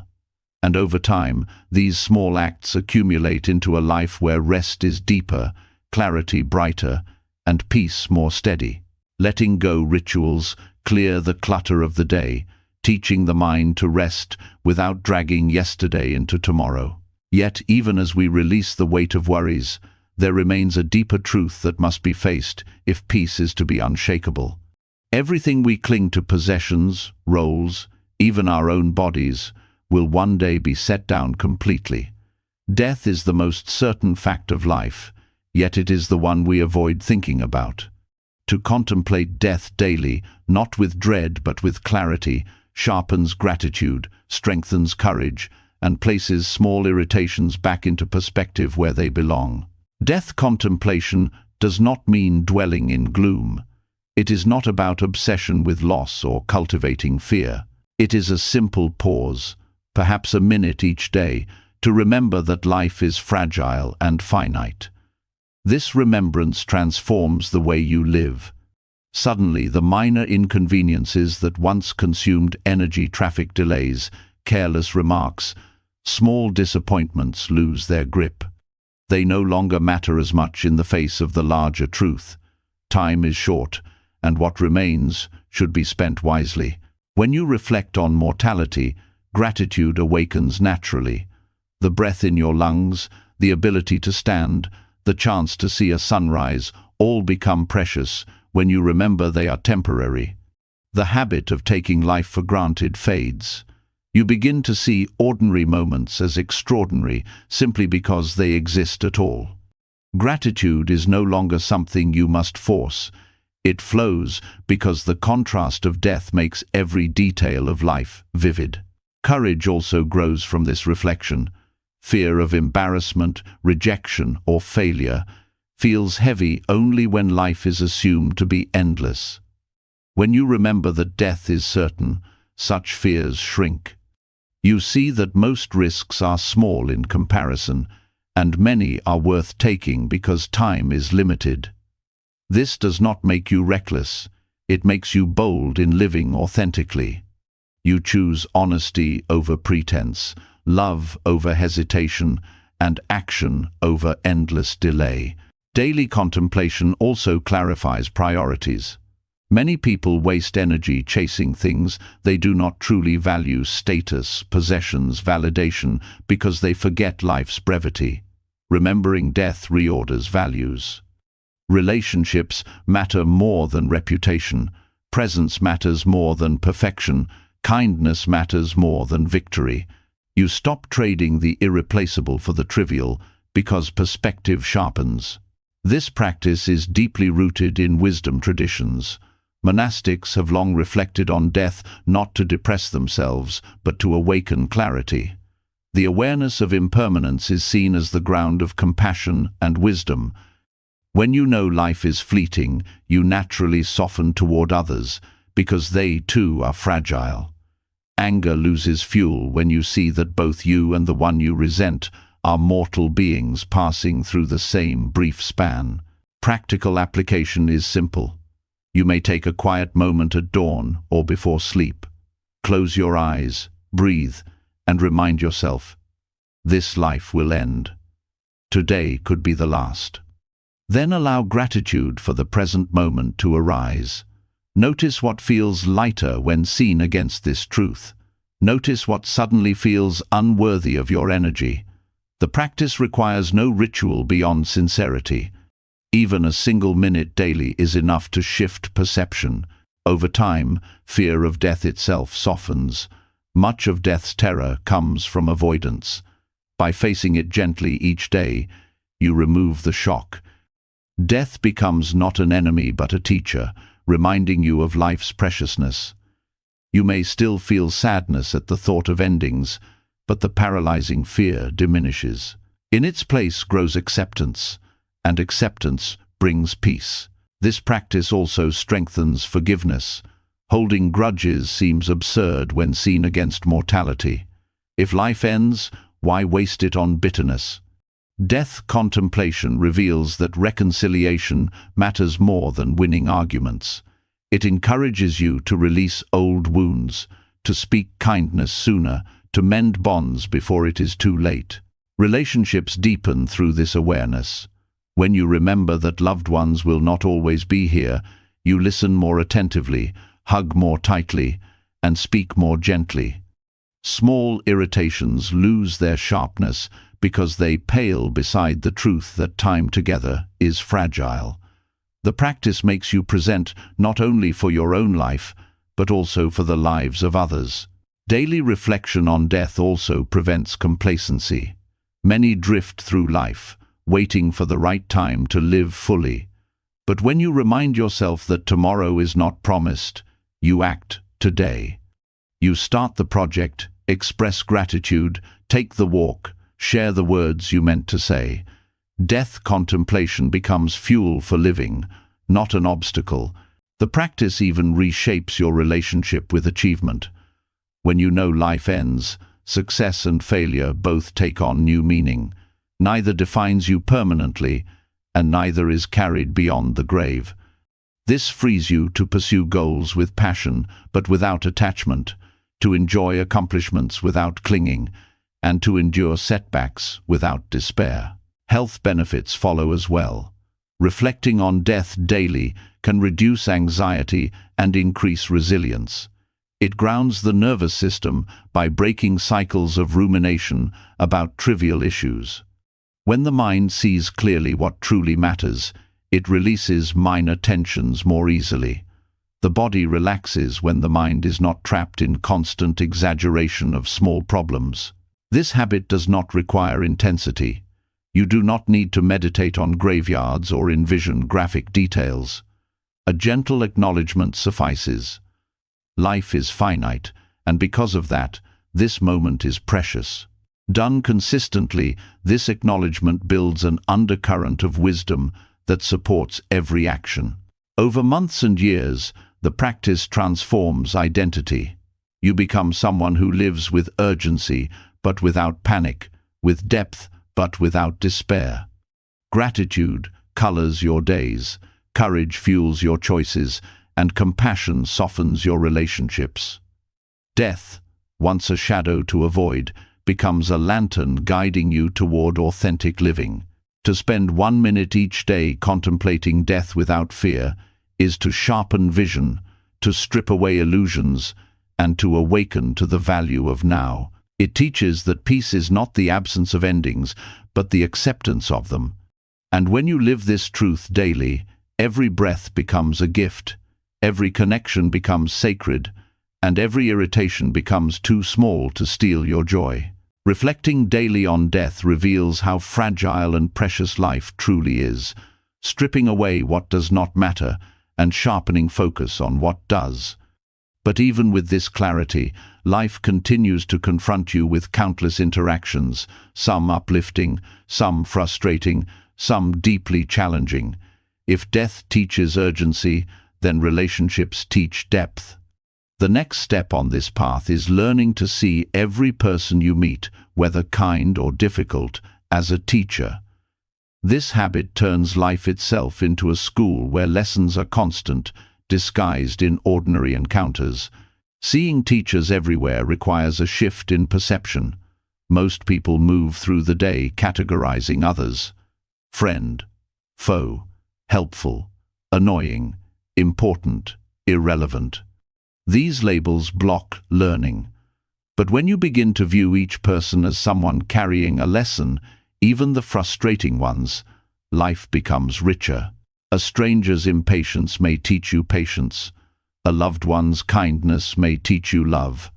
Someone's harshness may teach you boundaries.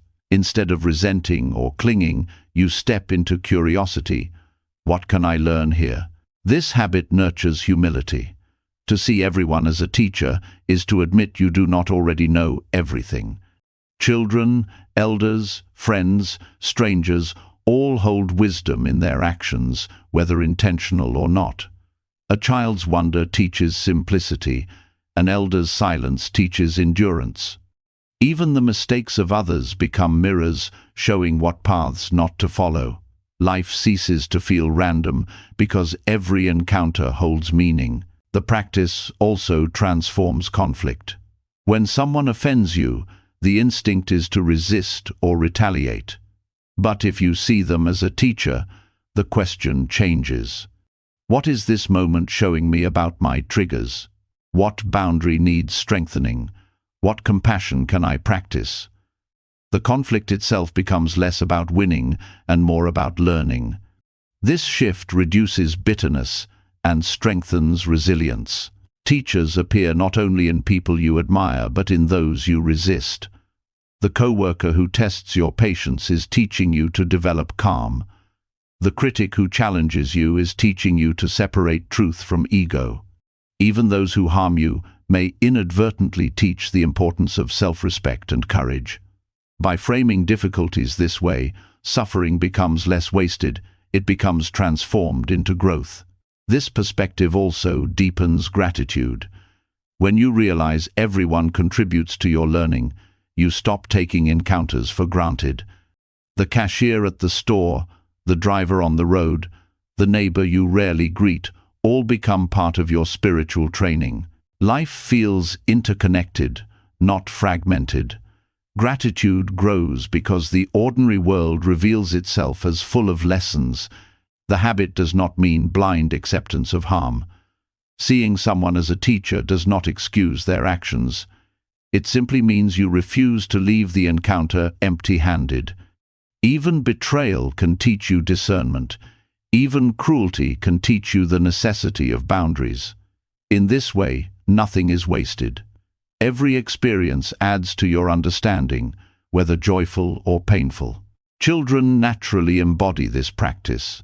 They learn from everything, curious and open, unashamed of not knowing. To see teachers everywhere is to recover this childlike openness while combining it with adult wisdom.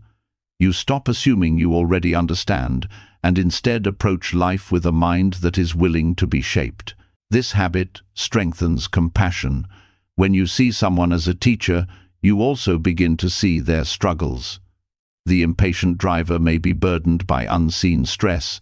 The rude stranger may be carrying pain. Recognizing this does not excuse their behavior, but it allows compassion to arise alongside learning. The lesson is not only about your own patience, but about seeing the humanity in others. In families, this practice changes dynamics. Parents often think of themselves as teachers, but children also teach parents about patience, about unconditional love, about letting go of control. Partners teach each other daily, sometimes in harmony, sometimes through friction.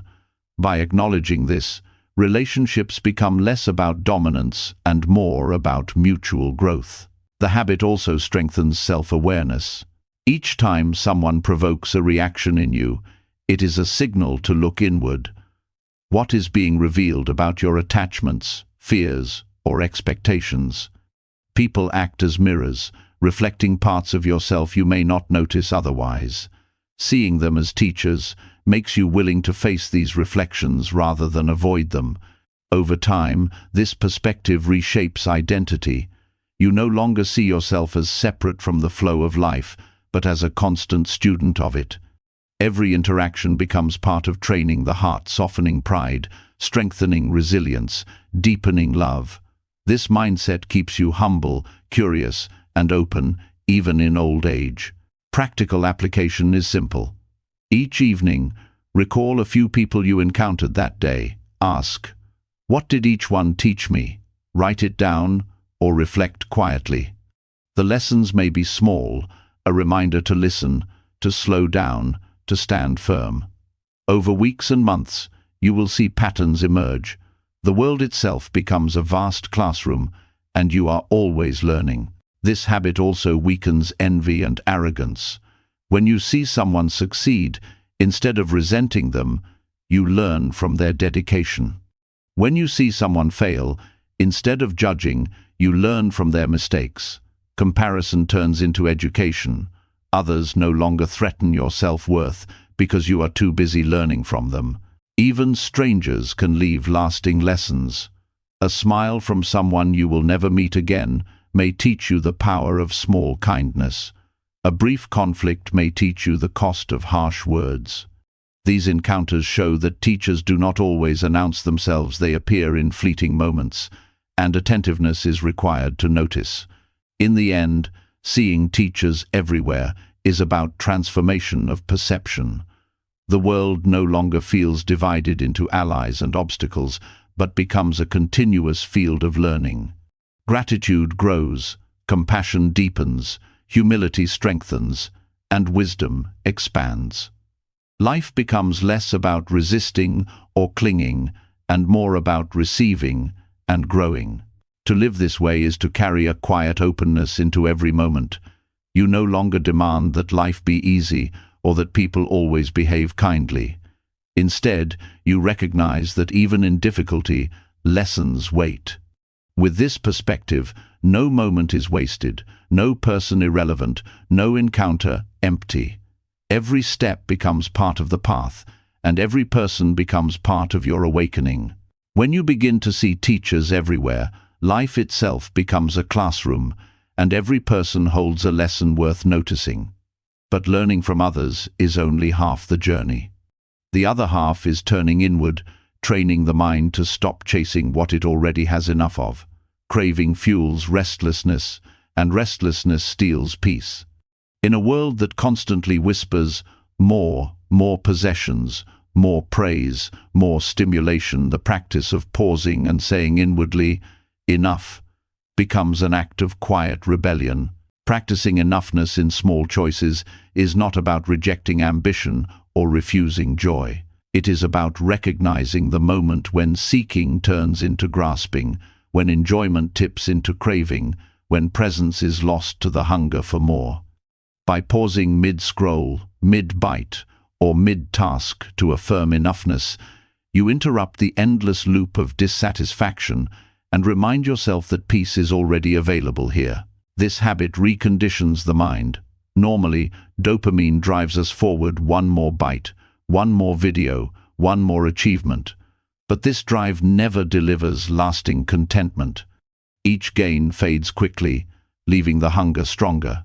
Enoughness breaks this cycle. It says, I have received what I needed from this moment, and I do not need to keep chasing. With repetition, the craving pathways weaken, and the habit of contentment strengthens. Food offers a clear place to practice. Midway through a meal, pause and ask, am I nourished? Do I need more, or do I simply want more? This pause often reveals that the body has had enough, while the mind is pushing for excess. Choosing to stop at enough cultivates gratitude for nourishment and prevents the heaviness of indulgence. Over time, eating becomes less about chasing flavor and more about honoring the body's true needs. Scrolling through endless feeds is another opportunity. The mind can fall into hours of consuming information, none of which satisfies. By pausing mid-scroll and saying, enough, you break the trance. You remind yourself that no amount of content will bring peace, that clarity comes not from more input, but from presence. Practicing this regularly frees hours of life that would otherwise dissolve into distraction. Work too benefits from this practice. Many people push themselves endlessly, believing one more task, one more hour, one more success will finally secure peace. Yet satisfaction remains elusive. By pausing mid-task and saying, enough for now, you create space to rest and return with clarity. Productivity does not decline, it improves, because the mind works best when balanced, not when exhausted. This habit also nurtures gratitude.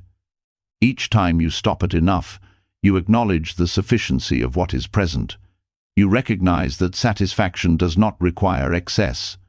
Gratitude arises because you are no longer focused on what is missing but on what is already here. This shift dissolves the sense of scarcity that fuels craving. Enoughness also strengthens discipline. Craving is powerful, but discipline grows each time you resist it. By practicing in small choices, you build the strength to apply it in larger areas of life: finances, relationships, ambitions. The mind trained to stop at enough in a meal or a scroll is better prepared to stop at enough when tempted by greed, overwork, or endless consumption. Relationships improve with this practice as well. Many conflicts arise from the belief that others must give us more attention, more affirmation, more agreement. By practicing enoughness, You learn to appreciate what is offered without demanding excess. Relationships become lighter, less strained by unspoken expectations. Gratitude replaces resentment, and connection deepens. The practice also cultivates joy. When you stop at enough, you savor more deeply what you have. The bite of food tastes richer when not drowned by excess. The moment of rest feels fuller when not overshadowed by endless striving. The brief laugh, the simple gesture, the small success, each becomes more precious when not compared to an imagined more. Enoughness also protects the environment. Much of ecological harm comes from endless consumption. By practicing sufficiency in daily life, you naturally reduce waste. You take what you need, not more. This shift, though personal, echoes outward, aligning individual peace with planetary well-being. To begin, choose 1 or 2 daily activities as practice points, perhaps meals, scrolling, or working. Set the intention to pause halfway through and whisper inwardly, "Enough." At first, the mind may resist, craving more, but with patience, the habit strengthens. Over time, you will find yourself pausing in other areas, spontaneously conversations, shopping, even thoughts. The habit expands naturally once rooted. The practice also reveals the difference between need and want. Needs are limited: food, rest, safety, connection. Wants are infinite. By pausing to affirm enoughness, you learn to honor needs without being enslaved by wants. This distinction simplifies life, reducing unnecessary stress and clarifying priorities. Enoughness nurtures humility. To say, "enough," is to admit that you do not need to dominate every experience, consume endlessly, or outshine others. It is to step back and honor the limits of the body, the mind, and the world. This humility softens arrogance and fosters balance. The nervous system benefits as well. Constant craving keeps the body in tension, always leaning forward, never resting. Enoughness allows relaxation. The body shifts from grasping to resting, the breath deepens, and calm returns. Practiced regularly, this habit rewires the nervous system for peace rather than restlessness. Over months and years, the practice reshapes identity. You no longer see yourself as someone defined by endless pursuit, but as someone rooted in sufficiency. You remain ambitious, but ambition is balanced by gratitude. You still enjoy pleasures, but without compulsion. You carry an inner steadiness that external abundance cannot provide, and external scarcity cannot take away. Practicing enoughness in small choices is not denial, it is liberation. It frees you from the cycle of craving, from the endless whisper of more. It teaches that peace is not found in the next bite, the next scroll, the next task, but in recognizing the sufficiency of this moment.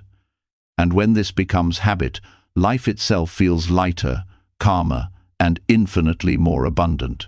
When the mind learns the practice of enoughness, craving loosens its grip and the heart rests in sufficiency. Yet even with this discipline, there remain moments that test peace most sharply, moments of conflict. A single harsh word, a raised tone, a disagreement that strikes deep can unravel calm in seconds. In such moments, the practice is not about stopping desire, but about stopping reaction. The simplest tool, always available, is the breath. By committing to one conscious inhale and exhale before replying in tense conversations, you anchor yourself in awareness and open the door for wisdom to enter, where impulse once ruled. Conflict often escalates, not because of the first word spoken, but because of the second, the third, the chain of replies that build without pause. Each reaction sharpens the fire, each comeback adds fuel. Breath interrupts this chain. A single moment of awareness drawing air into the lungs, feeling it expand, releasing it slowly creates space, and in that space, the mind sees choices. You are no longer dragged by instinct, you are guided by presence. The habit may appear too small to matter, but its strength lies in its simplicity. The nervous system reacts quickly in conflict, sending the body into fight or flight. Breath slows this cascade. Inhaling fully signals safety to the body, releasing tension in muscles and calming the racing heart. Exhaling slowly grounds the mind, shifting it from reactivity to balance. This physical shift creates the possibility of responding with clarity rather than aggression.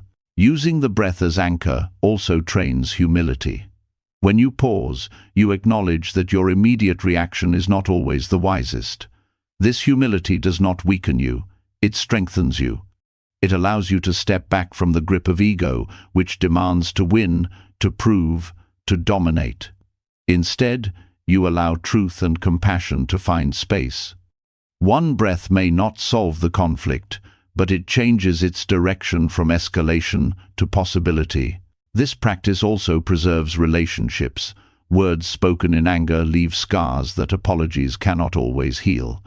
By anchoring in breath before replying, you protect the bond. You may still speak firmly, still address wrongs, but without the extra sting of unnecessary cruelty. Breath allows firmness without hostility, truth without destruction. Over time, this habit builds trust. Others feel safer with you, knowing you do not lash out blindly. Breath also teaches patience. In conflict, urgency presses hard the demand to reply, to defend, to strike back. But a conscious breath reminds you that not everything needs to be answered immediately. Often silence, even brief, allows tension to soften. Patience enters where haste once reigned, and with patience, wisdom has a chance to emerge. This habit is not limited to spoken conflict. It applies equally to written words, emails, messages, posts. Before sending, pause for one breath. That breath may save you from regret, from words that cannot be unsent. It may reveal that silence is stronger than reply. It may show you a kinder phrasing, a more truthful expression. In this way, the breath becomes a filter, protecting both you and others from harm. Practicing this daily builds resilience. At first, you may forget, swept away by the heat of emotion. But each time you remember, the habit strengthens. Eventually, the body itself begins to pause naturally, as if breath has become a shield. Conflict still arises, but it no longer controls you. The difference is not that life becomes free of tension, but that you remain free within it. This practice also deepens self-awareness. Conflict often reveals hidden wounds, old fears, pride, insecurities. By pausing with breath, you notice these triggers rather than acting from them unconsciously. You see where the reaction truly comes from, and in seeing, you have the chance to heal. The breath is both anchor and mirror, steadying you while showing you what lies beneath. In families, this habit transforms dynamics. Parents who pause before reacting to children's misbehavior respond with guidance rather than rage. Partners who breathe before replying prevent arguments from spiraling into harm. Even among siblings or friends, the breath cools fire before it spreads. The effect ripples outward, creating homes and communities where conflict no longer means destruction. Breath as anchor also nourishes compassion. In the pause, you not only calm yourself but also see the other more clearly. Behind their harsh words may be fear, pain, or confusion. By breathing first, you give yourself the space to notice this. Compassion does not mean excusing harm, but it allows you to respond with understanding rather than blind retaliation. This practice integrates with all the others. Enoughness softens craving, but breath softens conflict. Together they form a balanced mind, one not ruled by desire or by anger. Breath connects directly to the body, to the present, to life itself. It is always available, requiring no special conditions. Wherever conflict arises, the breath waits, ready to anchor you back to peace. Over months and years, this habit reshapes identity. You are no longer someone tossed about by every sharp word or tense exchange. You become steady, grounded, reliable. Others trust your presence. Conflicts still come, but they no longer define your state of mind. You carry an anchor within, silent but strong, found in the simple act of breathing. To commit to one conscious breath before replying in conflict is to reclaim choice. It is to remember that peace is not found by avoiding tension, but by meeting it wisely. A single breath is small, yet it can prevent words that wound, preserve bonds that matter, and reveal truths hidden by anger. With practice, this habit becomes natural, and conflict, instead of being a source of endless suffering, becomes a training ground for strength, patience, and compassion. Breath as anchor in moments of conflict shows that peace is not about avoiding fire, but about holding steady within it. Yet, even when conflict subsides, the subtler challenge arises: the wandering mind. Attention slips away countless times a day, drifting into memories, worries, or fantasies. Many respond to this drift with harshness, scolding themselves for failing to stay present. But judgment only deepens restlessness. The wiser path is to return attention with compassion.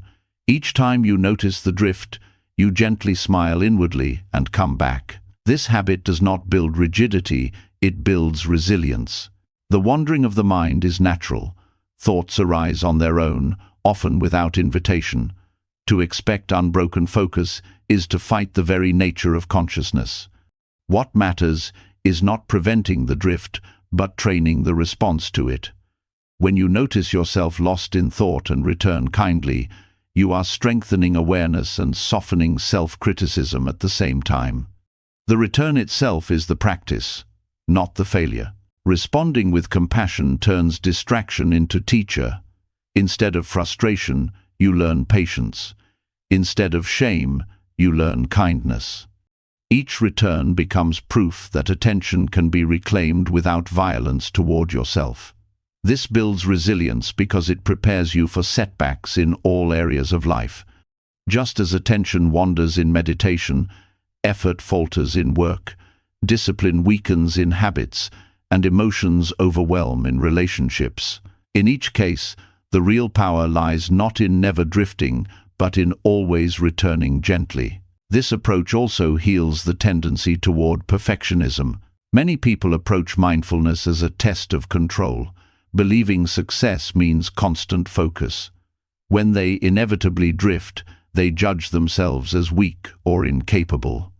But by practicing compassionate return, you release this illusion.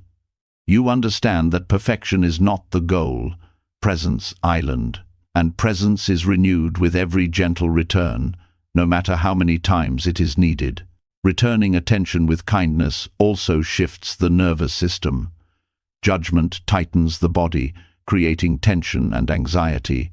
Compassion relaxes it, creating safety. When you smile inwardly at your own wandering, the body softens, the breath steadies, and attention naturally returns. Over time, the nervous system learns that presence is not linked to punishment, but to kindness, making it easier to sustain. The practice also deepens self-knowledge. By observing where the mind drifts, you see your hidden concerns and desires. Without judgment, these patterns become information rather than sources of shame. You may notice a recurring worry, an unresolved memory, or a longing. Returning compassionately allows you to acknowledge these patterns without being enslaved by them. Awareness grows without harshness. Compassionate return also nurtures humility. It reminds you that the mind is not fully under your command, that wandering is part of being human. Instead of trying to dominate thought, you learn to guide it with patience. This humility builds gentleness, both toward yourself and toward others. If you can forgive your own mind for wandering, you can forgive others for their stumbles. This habit reshapes discipline.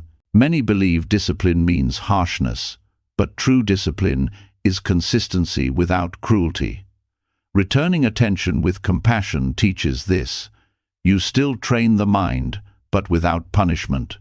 You become firm, yet gentle, steady, yet kind. This form of discipline lasts longer because it does not exhaust the spirit. In relationships, this practice reduces harshness. If you train yourself to meet your own wandering with kindness, you extend the same attitude outward. When others lose focus, make mistakes, or falter, you respond with patience rather than judgment. Compassion for self becomes compassion for others, deepening trust and softening conflict. The habit also teaches impermanence. Every drift shows how quickly the mind changes. Every return shows how quickly peace can be restored.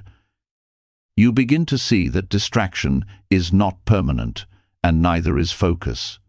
Both come and go, like waves. This awareness makes you less anxious about losing attention, because you know you can always return. Practical steps are simple. In meditation, when you notice the mind wandering, gently acknowledge it thinking, drifting, worrying. Then smile inwardly and return to breath, body, or sound. Do not scold or strain. Treat it as if you were guiding a child gently by the hand, not dragging them harshly. With repetition, this response becomes instinctive. The habit extends beyond meditation. While working, if you notice yourself distracted, pause and return with kindness. While listening to someone, if your attention drifts, smile inwardly and return. Even in conflict, if your mind is consumed by anger, compassionately acknowledge the drift and return to breath. This makes presence portable, available in every moment of life. Over time, the accumulation of gentle returns builds resilience. You learn not to give up when distracted, not to collapse into self-criticism. Instead, you become someone who always returns, who always begins again, no matter how many times needed. This is strength, not weakness. It is the difference between rigidity, which breaks under strain, and resilience, which bends and endures. The practice also nourishes joy. When you smile inwardly at your own wandering, you cultivate lightness. Presence becomes less of a burden and more of a gift. You stop treating mindfulness as a heavy duty and begin to experience it as a gentle homecoming. Joy arises not from perfection, but from the simple act of returning again and again. Over months and years, this habit transforms identity. You stop seeing yourself as someone who constantly fails at mindfulness and start seeing yourself as someone who continuously returns. The story shifts from failure to resilience, from harshness to kindness. This shift affects not only mindfulness, but every part of life. Returning lost attention with compassion, not judgment, is a lesson in how to live. It shows that setbacks are not proof of weakness, but opportunities to begin again. It teaches that strength is not rigidity, but gentleness that endures. It reveals that peace is not found in flawless focus, but in the willingness to return, again and again, with kindness. And when this becomes habit, you discover that every drift is not an enemy of mindfulness, it is an invitation to practice. Peace is not something distant waiting for the perfect moment. It is built slowly, in the smallest choices of each day. Letting go of ego in micro-annoyances, eating with reflection, training in impermanence, holding silence, walking with intention, bowing inwardly, pausing words through the three gates, carrying an empty bowl, taking micro-meditations, releasing the second arrow, finding dignity in posture, extending kindness to strangers, hearing sounds as bells, touching the earth, resting in non-doing, journaling paradox, rejoicing in others' joy, drinking water with reverence, letting go of clutter, remembering death, seeing teachers everywhere, practicing enoughness, anchoring breath in conflict, and returning attention with compassion. Each habit is small, but together they shape an unshakable life. Strength is not about force, and peace is not about escape. They grow when you train the mind, soften the heart, and live with awareness in the ordinary. These habits are simple, but practiced daily. They will carry you through storms with calm and guide you into joy that nothing outside can steal. Now I want to hear from you. Which of these habits speaks to you the most, the one you feel ready to begin today? Leave a comment below. I'd love to know how you'll bring these practices into your life. And if you found value here, don't forget to subscribe and turn on the bell so you won't miss the next journey we take together toward peace and strength.